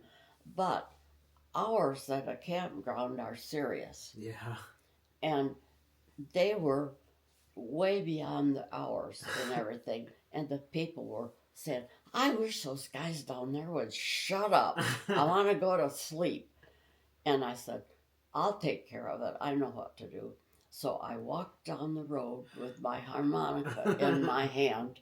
And I walked into their driveway. And they're all sitting around there, and everything. And I just stood there for a minute and the whole place got silent. And I picked up my harmonica and I went, good night, ladies. Good night, gentlemen. Good night, da-da. We're going to leave you now. Merrily we roll along, And I just kept playing good night to them. And finally, and I stopped. And I said, people, it's way past the hours. Yeah. And we're needing to get up early tomorrow morning, and we'd like to have you quiet down. And they said, oh, sorry, we didn't mean to do that. Yeah. And so I just walked out and went back, and there was no more noise. That's awesome. The next morning, before we left, a man came over, and he said, I'll bet you're the lady that was playing the harmonica last night. And I said, yes, it was me. And I said, if I offended you, it's too bad, because you were making noise after hours and we needed to sleep. Yep. And he apologized all around himself. And he said, and I want to compliment you. He said, that was one of the classiest things anybody's ever done to me. That is pretty classy, though, isn't it? When you're partying and making a big ruckus, and then somebody comes and plays you goodnight. That's a good way to do it. Well, it was tactful. Yep, absolutely, and it got the message across. I didn't want to start a fight or anything. I don't fight. I don't like anger or confrontation. I don't, not at all. And so I thought I could stop this. And the reason I knew it would was because I was camping with a bunch of girls. Similar, we were in tents. Let's see. Yeah, I had my van. And the other girls were down below. We were up like this and down below. There was a path that went down there. Mm. And there was, the fire was, they were waiting for the fire to burn down. And so they were down there making noise and stuff. And so I thought, I'm going to scare them. So I walked down there, stood in the dark, in the shadows, and I did the same thing. I started playing the harmonica. Oh, yeah? And they said, who the hell is that? and I don't know what else they said, but they talked about it for many times afterwards. Oh, that's awesome. And I had another thing like that. I was in a ski lodge with, 4 other roomers there. And I was single and alone, and my ski partner was a man, and he had his own room. And so all these people were off of this central hall, and everybody was settled down and going to sleep and everything. And I thought, I'm just going to play Good Night, Ladies. Yeah. And so I stood out in that center hall, and I started playing my harmonica. And this door opened, that door. who the hell's playing that harmonica? Sometimes the message isn't the same with everybody. Oh, they were all friendly about it. They didn't Yeah. know I played the harmonica. Oh, they didn't even know you played it?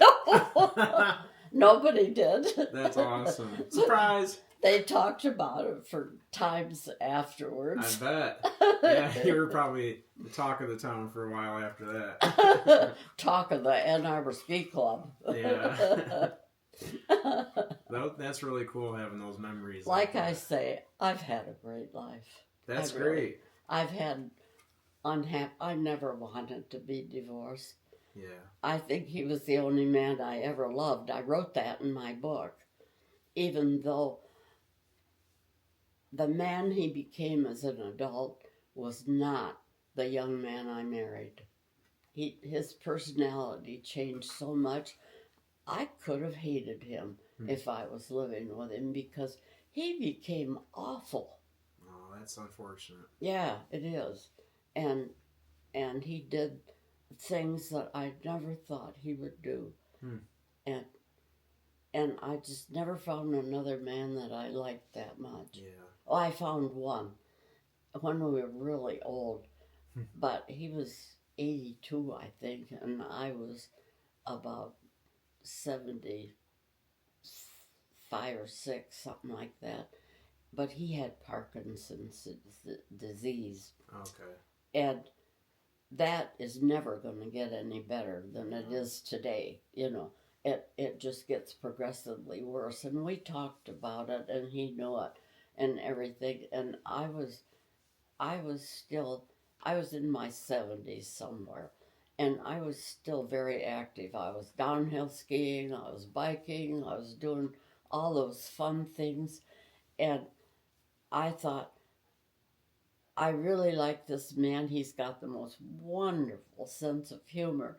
And every day, I could hardly wait until I could see what computer messages he was going to send me, what email, because he was so clever. And he'd send me little rhymes and things like that. And it was so funny and everything. But I thought, I just can't go on and lead him on and think that I'm going to take care of him because I'm not a caregiver. I know I'm not. And I just can't believe that it would work out. And so I stopped our friendship. But he's the only man that I ever really thought a lot about. I really liked him. And then a year or so later, I got a message that he had died, and he tripped on a curb like in the downtown campus of Ann Arbor. He tripped and he fell, maybe backwards, and cracked his skull, and never woke up. Well, hopefully it wasn't a suffering.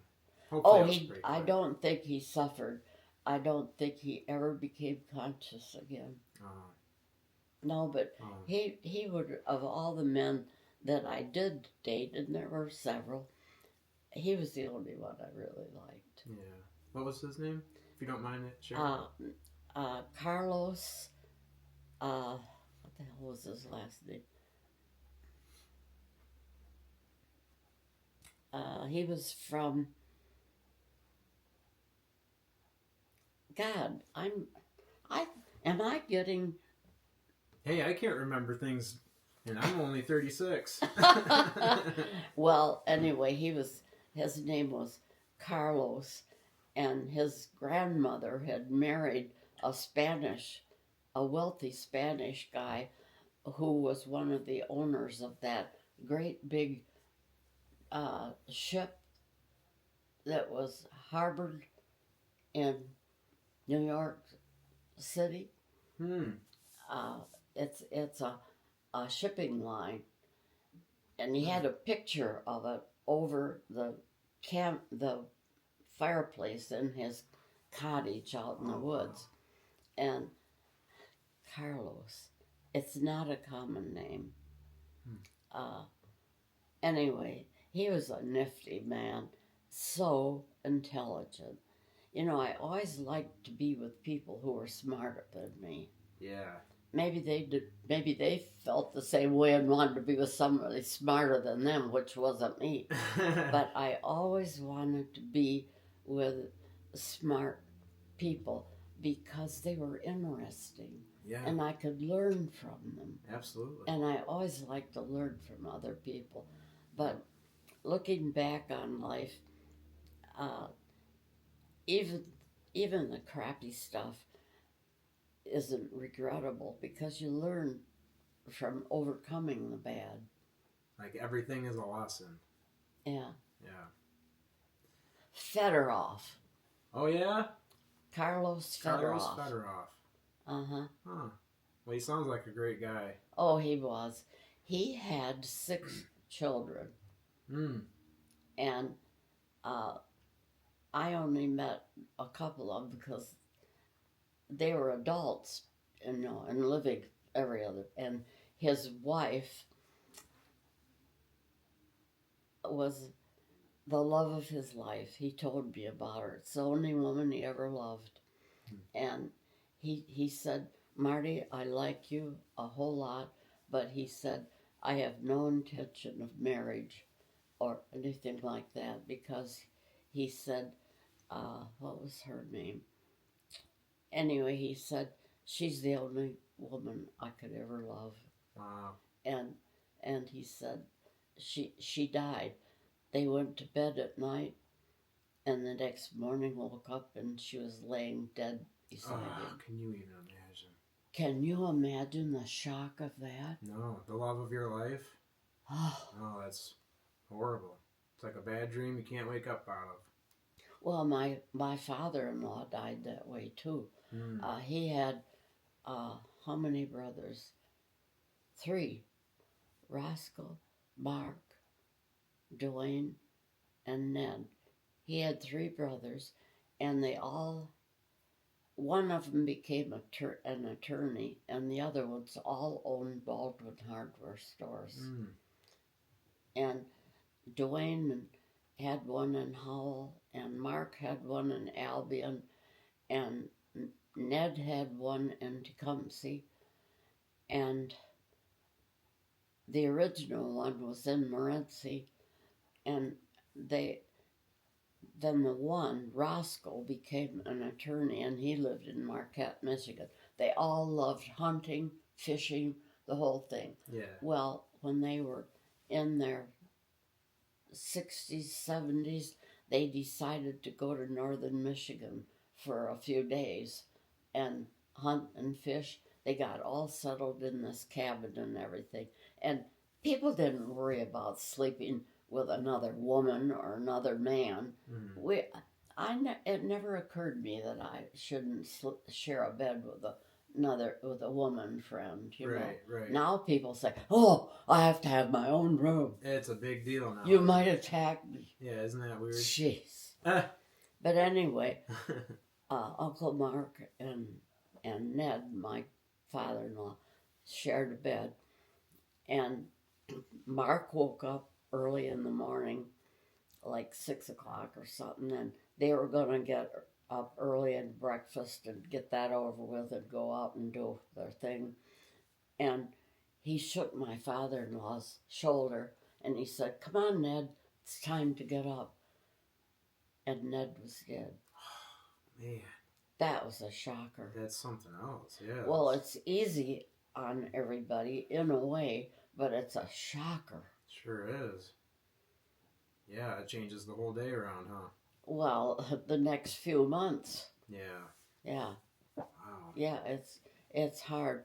But anyway, I just had so many fun things, and those bicycle trips I used to go on. Oh my God.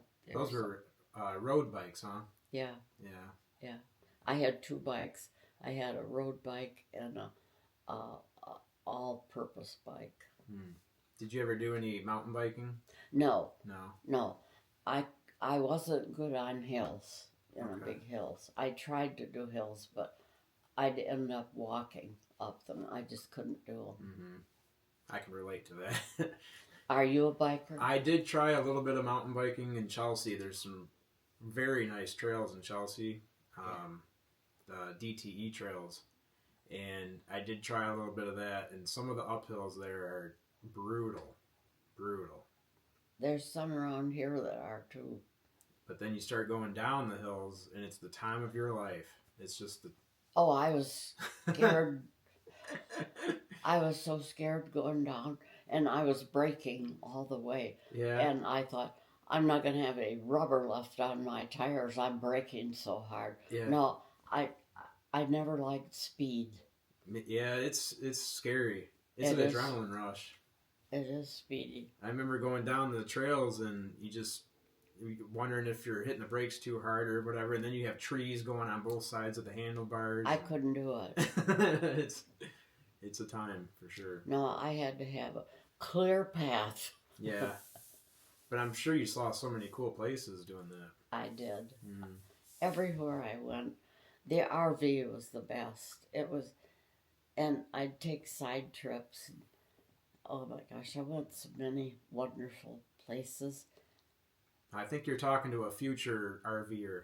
I have an RV right now. I just don't have any time. Well, that was me, and I didn't have enough money. Mm. I could only go out about 3 times a year. If I'd had any money in those days, I would have been gone at least once a month Yeah. in my RV. But I just couldn't afford it. And I thought that I was so fortunate to be able to even afford the upkeep of a car and a van and a condominium. Yeah. It's a lot. Because I didn't have a big, high-paying job. Mm-hmm. Well, that's cool that you were blessed with enough just to go on those adventures when you could. Well, people talk about selling their soul. I sold my body. I worked at Warner Lambert Company. Do you know what they are? They're a pharmaceutical company. They used to have their headquarters at the corner of Plymouth Road and Huron Parkway. Okay. And Pfizer Company took them over on one of those mean takeovers after my job was taken away from me. But while I was there, they had drug studies because it was a research lab, and the main office was in Morris Plains, New Jersey. But Ann Arbor used to be Warner. It used to be Park Davis Company, and Okay. Park Davis is the company that made the money because they had some very important pharmaceuticals that are Okay. still used today, and they've never found anything better than that. But Warner Lambert bought them on a friendly thing, and Park Davis had so much cash, they didn't know what to do with it all. They made so much money. I didn't work for them then. I only worked for them for 10 years, so I never had a large retirement fund. Oh, okay. But and anyway, they had a little building, like a little tiny hospital, little clinic, like where they ran the drug studies, and they had bedrooms in there. If the thing required overnight taking of meds, people would sleep there. And the employees were offered the opportunity to be one of the people taking the drugs. Gabapentin for high cholesterol Okay. was their last one, and that's the one that Pfizer wanted because it had years left on its patent. And that's what happens to things. The patent is for, like, I've forgotten, 20 years or something like that. Yeah. And once that's used up, then they either have to change the formula and make it slightly different so that they can get a new patent on it, a patent extension. And Warner Lambert had done that on gabapentin, and they had a lot of years left on the patent, and Pfizer wanted that so they could make money on theirs. And they're a nasty company. They were nasty. And it was just all money. It was nothing. The employees, you work harder and make us more money. That's all they were. But anyway, they had this little clinic, and so different ones used to volunteer to do drug studies, and they would involve maybe 4 or 5 days of staying at the clinic, or you know, you had to leave during the day and have your blood drawn because it was all on what was happening in your body. And I've got a wonderful vein here in my arm. It's about that big. and some of those studies would pay a couple $1,000s. Really? Absolutely. And that's how I traveled for all those years. Oh, excellent. Yeah. I would save it, and then I'd go on a tour to Europe. I've been in 40 countries. 40 countries? And you said you've been to every state in the United States? Yes. Wow. And so much travel. a few provinces of Canada. Holy smokes. Yeah, it was great. That's what I'm saying. Those are Yeah. my golden years. But And that's really what life is about. yeah. Not working. And I was on those drug studies, and that was quite a thing to get a nice check for $1,700 or $1,500 or something like that, and I banked it all, and then I'd book a tour and go on travels. That's great. It was wonderful. Probably the best way to spend money. Well, it was, and I never had a high-paying job because, God, I quit going to college to marry my boyfriend who came back from the Navy, and he wanted to get married. And my father was mad because I got all A's and B's in high school. I graduated third in my high school class of 40-some people, 48 people or something, 47 people. Mm-hmm. And he thought when he spent that money to send me to college that I should get that. Well, the home ec students had to take the same chemistry class that the engineers and the physics people and everybody else had.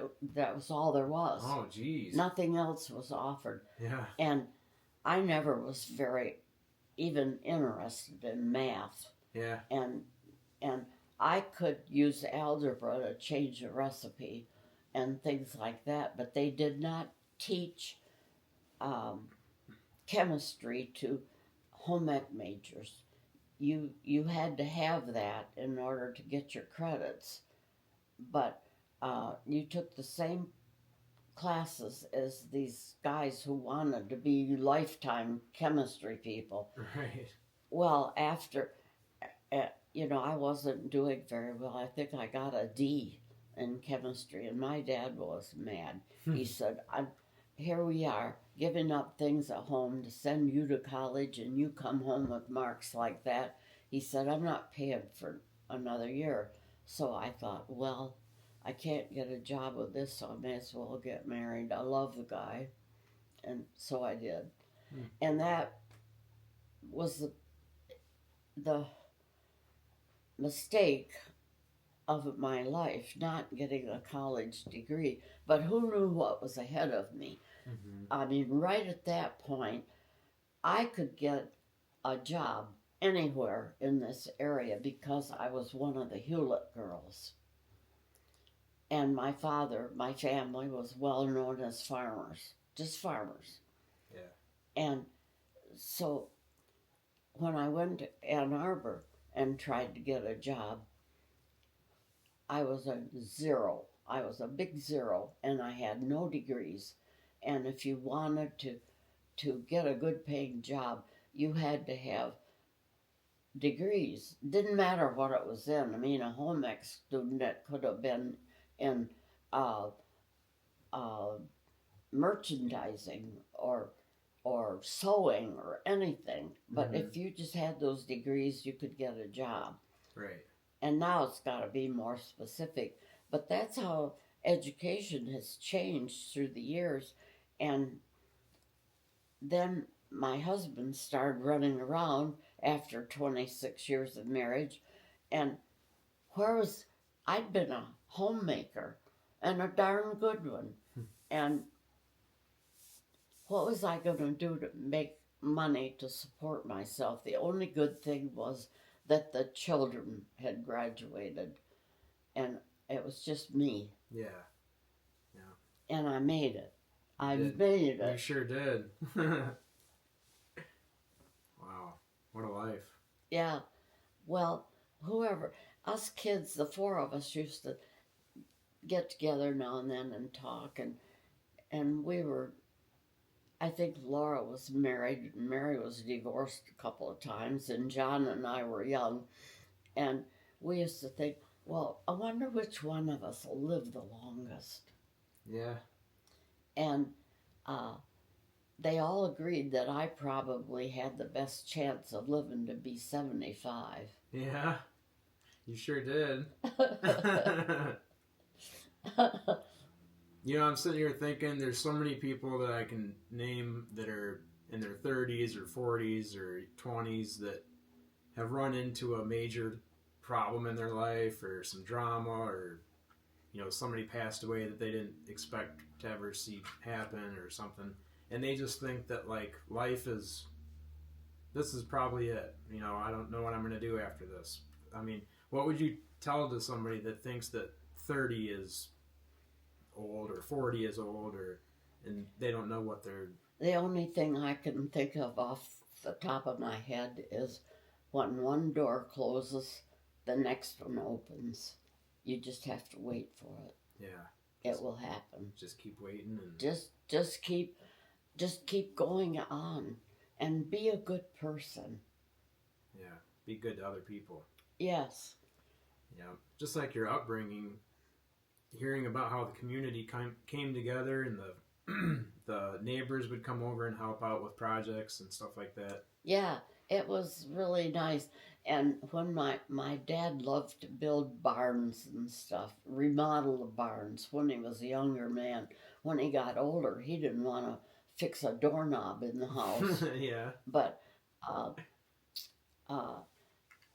people would come over and help each other build a barn.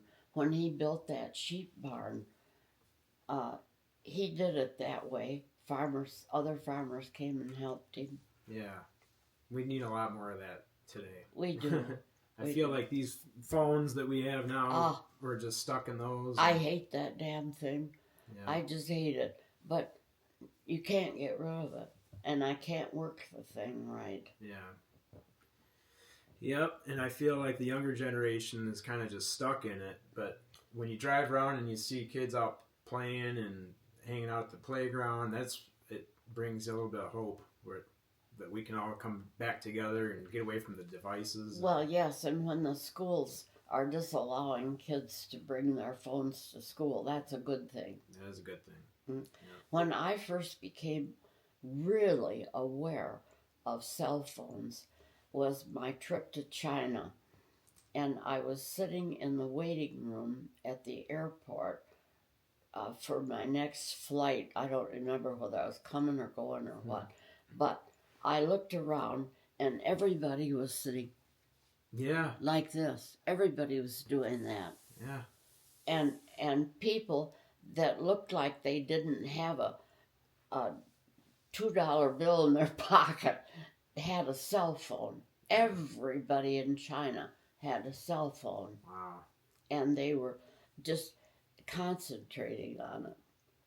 Yeah, I see that a lot today where you'll walk into a whole room full of people and they're all everybody's interesting in their own way. They could be having conversations, but they're all staring at a screen.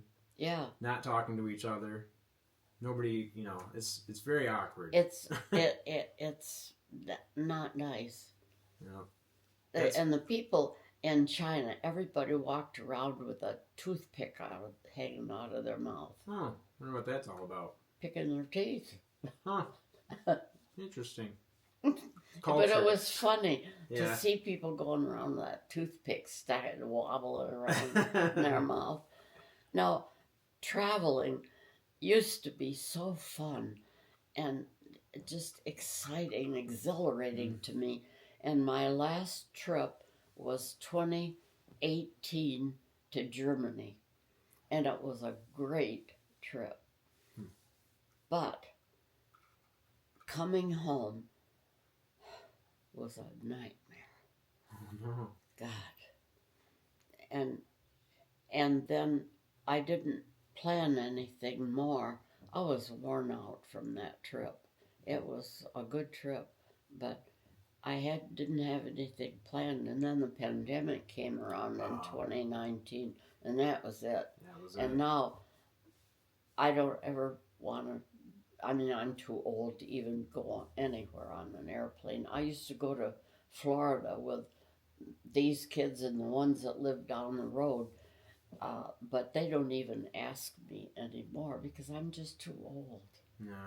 It's just too much of a challenge. Well, you still get around pretty great, Well, I think. do you? Yeah. Well, I've got this little rollator thing.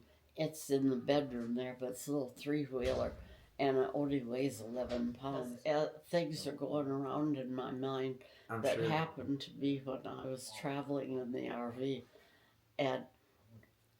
And you know, the first time I went to Mesa Verde, Yeah. you know what it is? It's an Indian alcove in Arizona.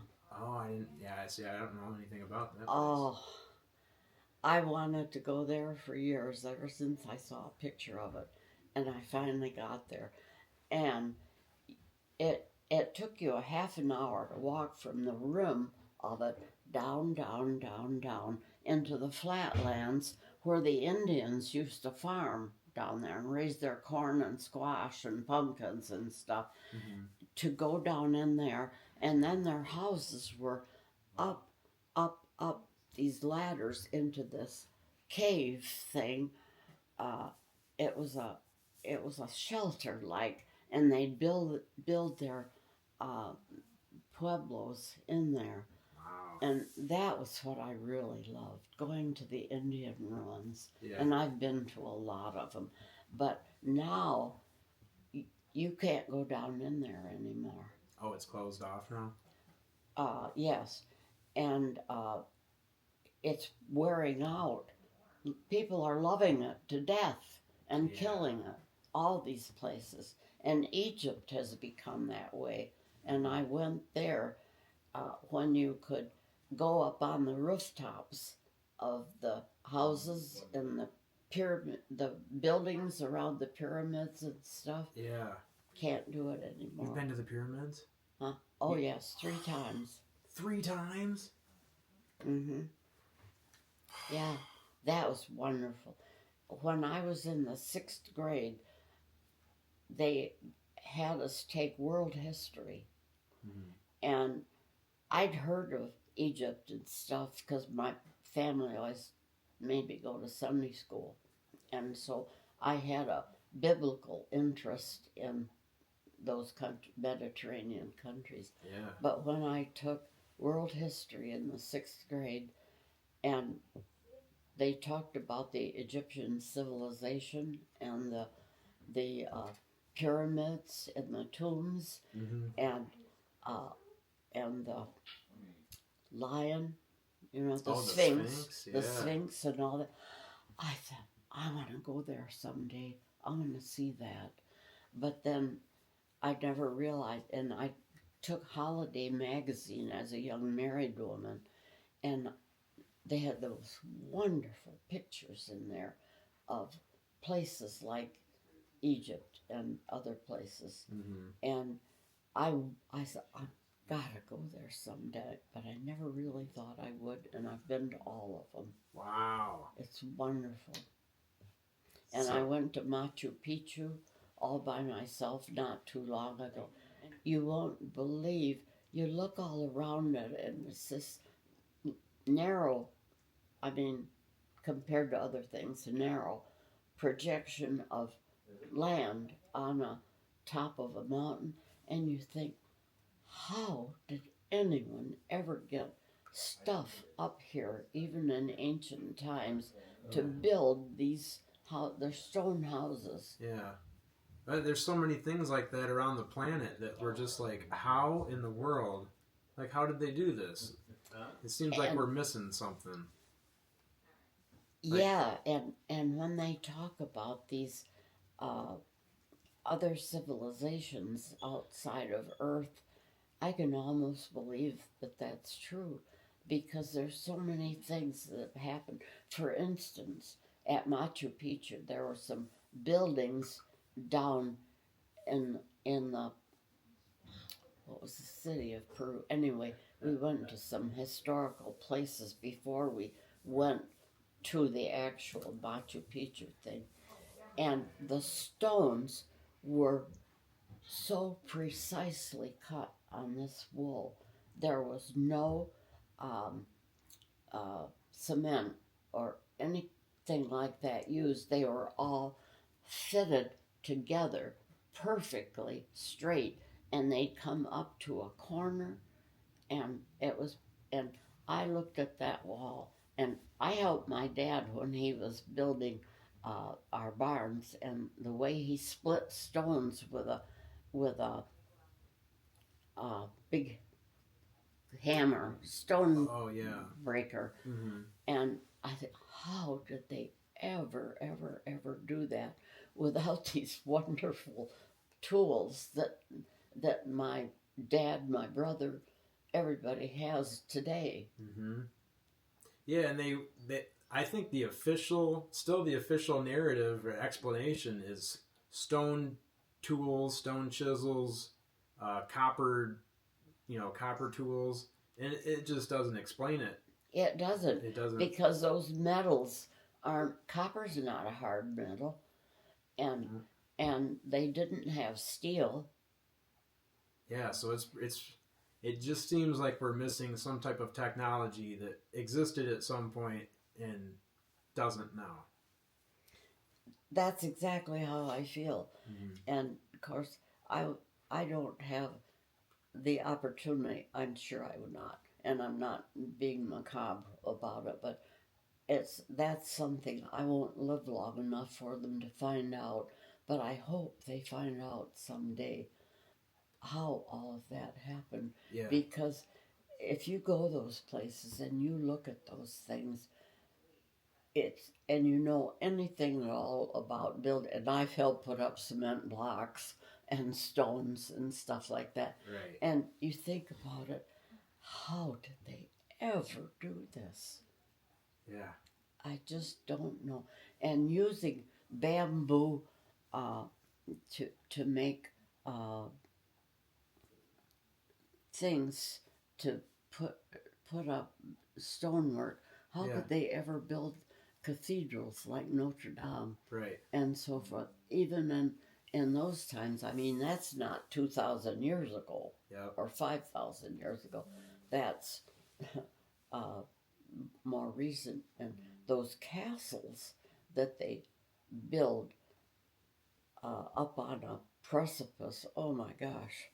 I just think, how did they ever do it? Yeah. It's a marvel to It's me. hard to believe some of the structures and some of the things that are the landmarks that we have around Yeah, the planet. yeah, it is. It's crazy. Man, this has been a really interesting conversation. Well, I'm happy. Many, I'm happy to hear that. Yeah, we've covered so many things. If you want to talk with me again, I'd be happy to do it. Oh, that'd be excellent. Because I'm sure I could come up with some more stuff Yep. that is, if you're interested in how things have developed from basic or primitive on up, it's within me. That would be excellent. You know, my grandparents had 15 grandchildren, and I'm the last one left. Oh, wow. And my cousin Jean Smith, who lived in Macon, died a few years ago, and the two of us were the only ones left. And I wanted so much to talk with her about things. And when I was writing this book, I oh God, I was so involved in that, and I'd wake up at 1, 2 o'clock in the morning, and I had little bits of paper all around when I'm cooking something. I'd think of something, I'd write it down on a paper and stick it in a place, and that's how I wrote this book. And I thought if I could only talk to Jean about some of this stuff, and we're the only ones left, and now I'm the only one, and I'm the only memory that anybody can ask anything to, and it's a huge responsibility. Because I find that I'm losing it a little bit.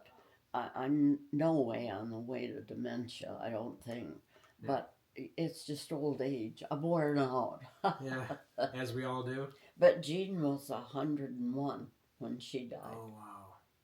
That would have been great to sit down like this with her, too. Oh, I wanted to. The only thing is she had a tough personality. Oh, yeah.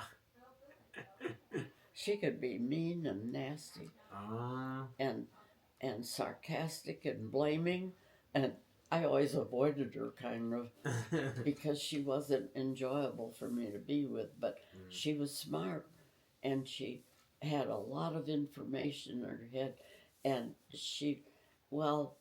women used to be terribly gossipy, and maybe they are today. But Jean was very gossipy, and she knew everything about everybody. And if you're having a conversation with her, she'd say, "Oh, that's not true. They did so, and he married her, not him, and somebody else." And she had it all up here. So she would have been real good for a sit-down interview. Excellent. And I wanted to. I thought I could bypass all of the things about her that bothered me if I could just talk with her and confirm information with her. But I was living in Ann Arbor, and it was hard to get back and forth because I was working 2 jobs. I was working where was I working? Well, I was trying to sell real estate, which is another tough job. And also I was working part-time at the mall at different stores. I worked at Hudson's a couple nights a week and Sundays, and I worked at Lord & Taylor, same schedule, and I worked at Macy's for a while, and all of that was good. And this is at Briarwood Mall in Ann Arbor? Yeah. Okay. I worked at Briarwood Mall 2 jobs just for something to do. Yeah. Back when they had the fountains, probably. Yeah. I remember the fountains when I was a kid. Throwing the coins in there. Yeah. It was... I loved Briarwood Mall in those days, but it's really different now. Oh, I can't even imagine. I don't think I've been there in probably 10 years or so. Well, Penny's was completely torn down, Oh, I didn't know that. Oh, you didn't? Well, Penny's is gone. And some of the other parts, they're going to make it into condominiums, maybe. Oh. That's probably what they're going to have to do with a lot of old malls and stuff. They are, in order to get their money out. Yeah, they've got to do something to them. Another opportunity for real estate sales. But you got to have a lot of capital behind you, or a good reputation for paying back your loans or something like that. Because you can't, there are very few people who would ever have that much money. You've got to have it financed. Yeah, I can't even imagine taking on a project like that. I can't either. Not at all. No. Well, we're definitely going to sit down for another interview. Cause I hope so, Chad. So I'd love stories. to have you come. Absolutely. And we're definitely going to have you at the museum, too. Yeah, I'd like to go there. I would love to go inside and see it. Somebody said that it's been fixed up really nice. Well, we'll do whatever we can to get you there. Okay. It takes a car. Oh, we'll bring a limo if we have to. I'm sure there's funding somewhere. I used to go out with a man who was a big show off, and God, he came to pick me up for a date one time to go someplace, and he'd hired one of those limos, and I saw that thing coming down Green Road, and I thought, where is that going? And it turned into Chapel Hill condos, and I thought, oh no, it's coming here. And this guy came to pick me up in that limo. He'd hired a limo. And Really? yes, and we were going someplace. I don't know where it was. And I thought, oh my God, I'm so embarrassed. Hey, it's a lot farther. It's a, how do you say that? It's a big jump from the horse-drawn sleigh that you were the taking bobsled. the bobsled, yeah. Going from a bobsled to a limousine. Yeah, yeah. Well, it provides the same service. That's right. Absolutely. One's a little more embarrassing than the other, maybe, but depending on the day. But it was at both ends of the spectrum. It was embarrassing. Yep. Oh, man. I wasn't embarrassed about the bobsled. I was so proud. And you know, somebody wanted to take their dad used to let us have parties and on the weekends, and he'd drive the bobsleigh around with the kids in it. Oh, that's cool. And the roads weren't plowed in those days, because if the roads were plowed, then you couldn't take the sleigh on it. Right. On dirt, you couldn't go on dirt. Mm-hmm. And you're doing a book review of a book that The Frozen River. Frozen River. It's a wonderful book. It happens in the 1700s, and one woman wrote a review, and if I can quote her right, she said this is like if Outlander and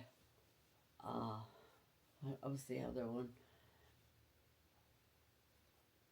If Outlander and I'll say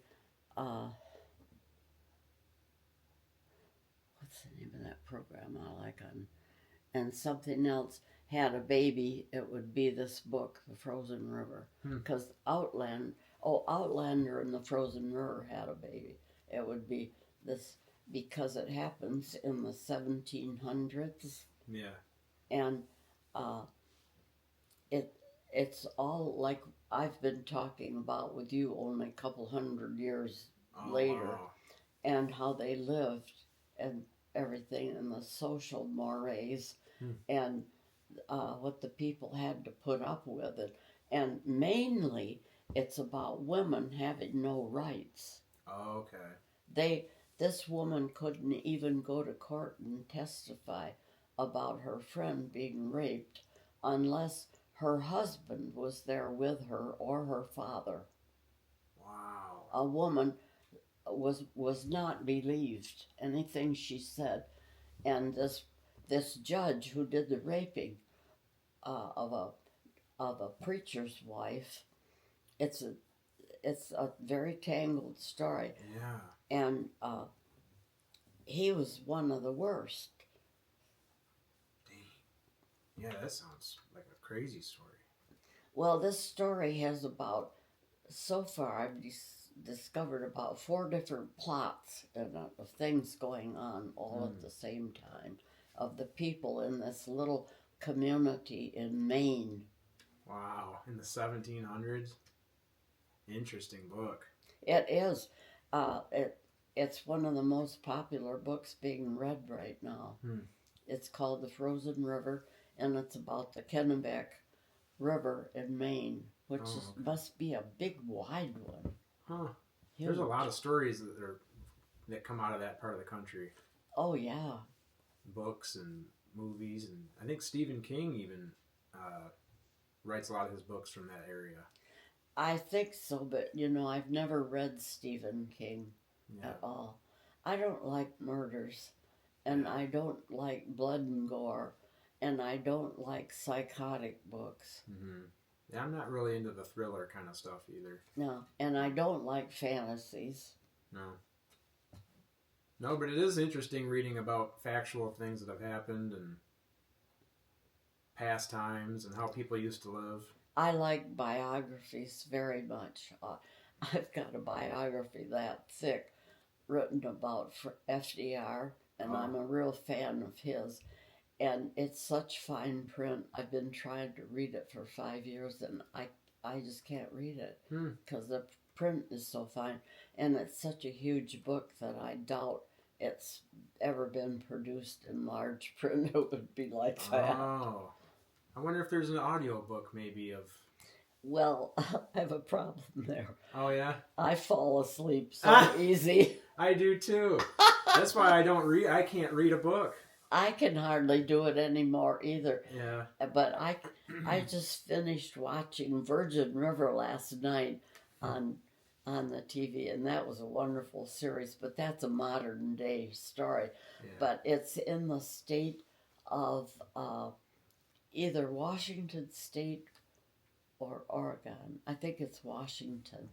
And the scenery in it is so gorgeous. Oh. And they do a lot of aerial views. Ooh. Down into the rivers. Yeah.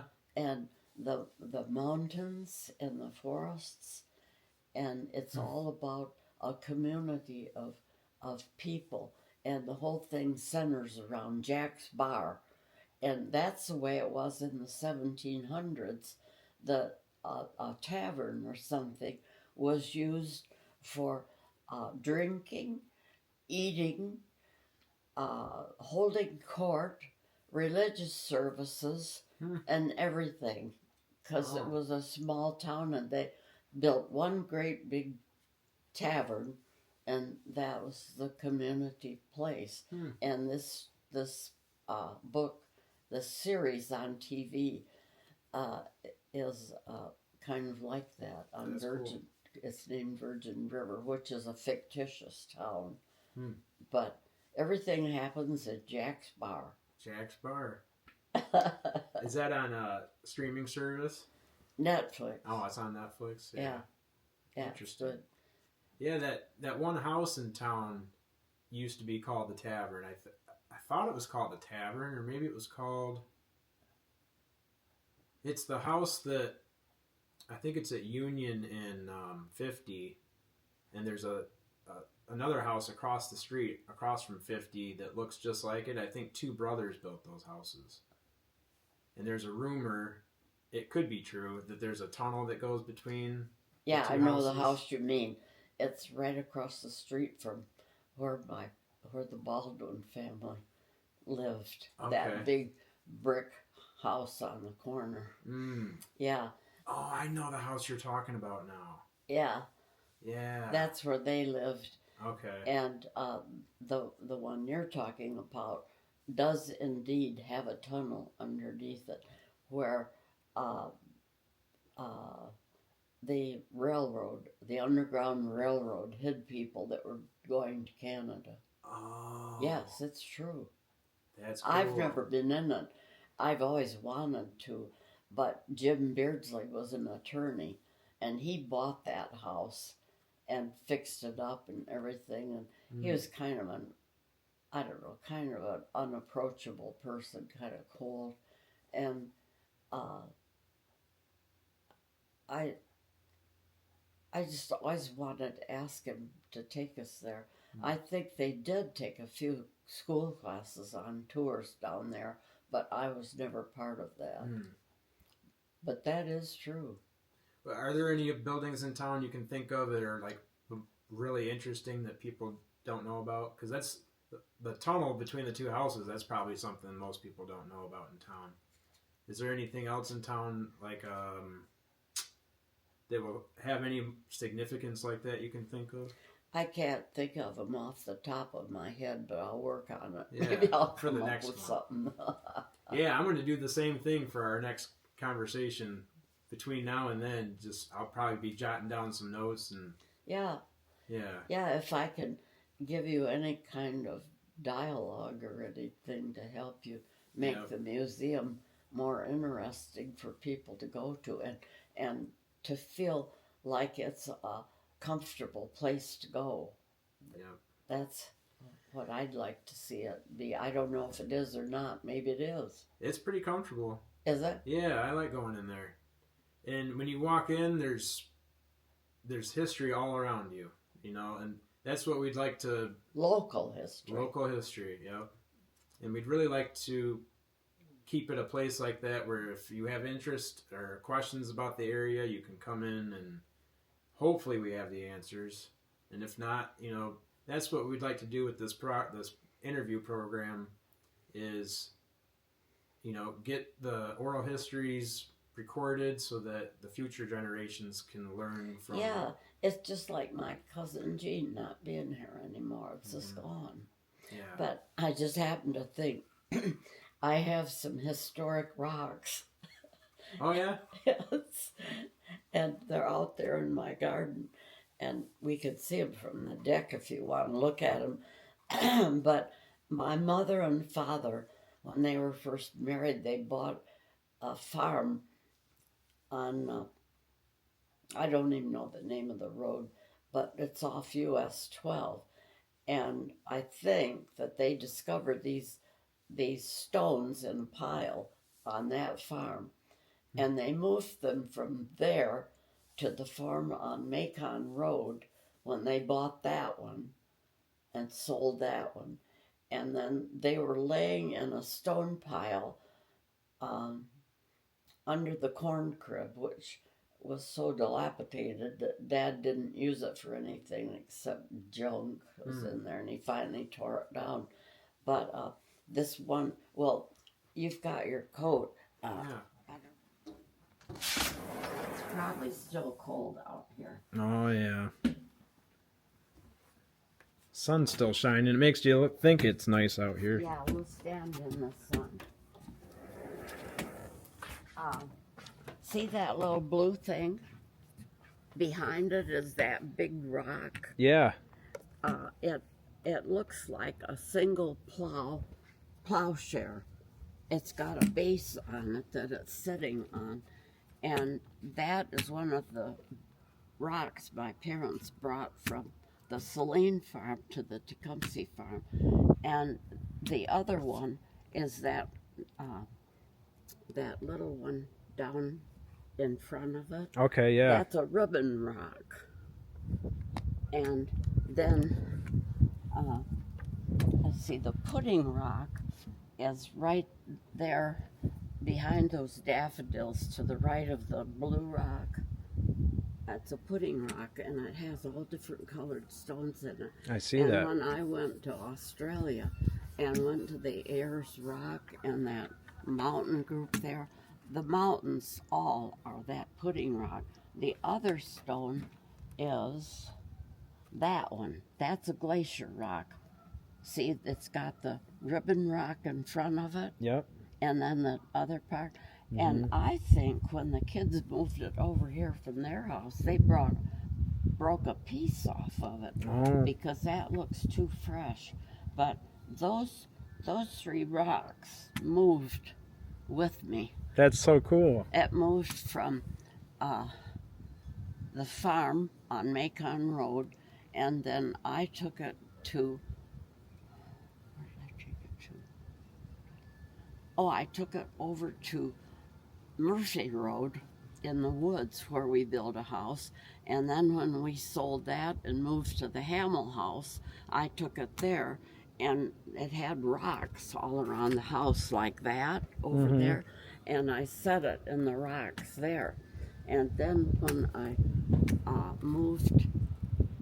when I got married the second time, I took the rocks with me to that house in Ann Arbor.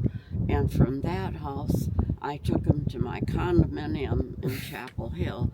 And from Chapel Hill, they came here. That is so cool. So those are my family rocks. That's really cool. I'm glad that you have those. Yeah, I am too. and my great-grandchildren painted those little rocks. Oh, that's for me. cool. And then Laura put a sealer on them. That's awesome. Very bright colors. Yeah, well, the kids love to do projects, but that's, and maybe it'll warm up enough for me to put those primroses outdoors. They're Hopefully. looking pretty bad, but the roots could be alive. Oh, yeah, they probably are. They're just dying to get out there to some warm weather. Yeah, them and me. Yeah, me But too. look how pretty the river is. Isn't that gorgeous? It sure is.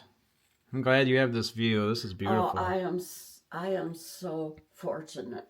And, you know, it changes with the seasons. Yeah. All the trees will soon be filled up with leaves and look pretty again. Yeah, that group right ahead of us there, that was all colored leaves. Both autumns that I've been here, it was so pretty. I wish my swannies would come out. Well, they're right over there. See them? Those are probably the resident swans, those two white spots. Yep, over way there. over there. Yeah, I see Yeah. him.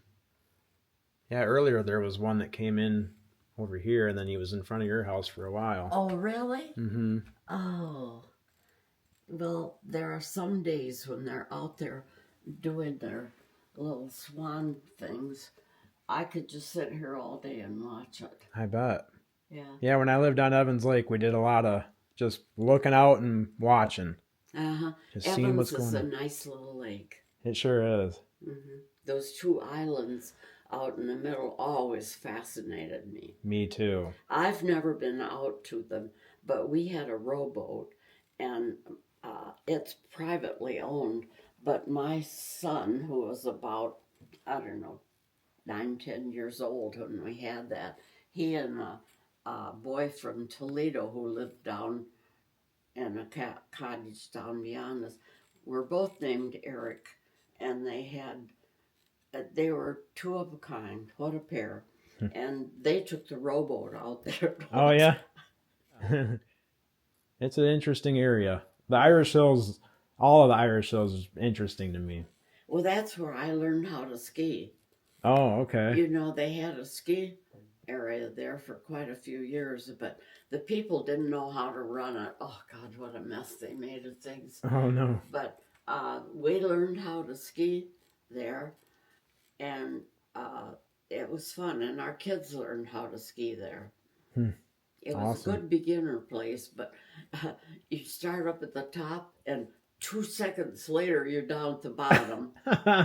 You better learn quick. Yeah, took longer to go from the bottom, walk around and get on the lift again than it did to actually ski the hill. Hope you had fun. Get back on the lift. Well, I did. And I got to the point where I'd get to a place like that, you know, the snow would be, and I'd jump off, and that doesn't sound like very far, but that could be really dangerous if you aren't experienced. And Right. I thought, I'm going to try that. And I looked all around and nobody was watching. And I just got down there and got at the jump. And my husband yelled, "Martha Baldwin, what are you doing on that jump?" Nothing. I was just jumping. I'm just jumping. See if I could do it. That's right. Oh. Well, Martha, this has been an unbelievable day. I didn't know what I was expecting, but A chatty old lady. pleasantly surprised. Hey, listen, I've got a lot of stories I could tell, and some I probably shouldn't tell, but they just come to mind, and it's one of the things that keeps me smiling. It keeps us smiling too. I love hearing all the stories. Thank you everybody for watching, and stay tuned for round 2, because we're definitely going to be doing a round 2 with Martha. So thank you so much. Thank you, Chad.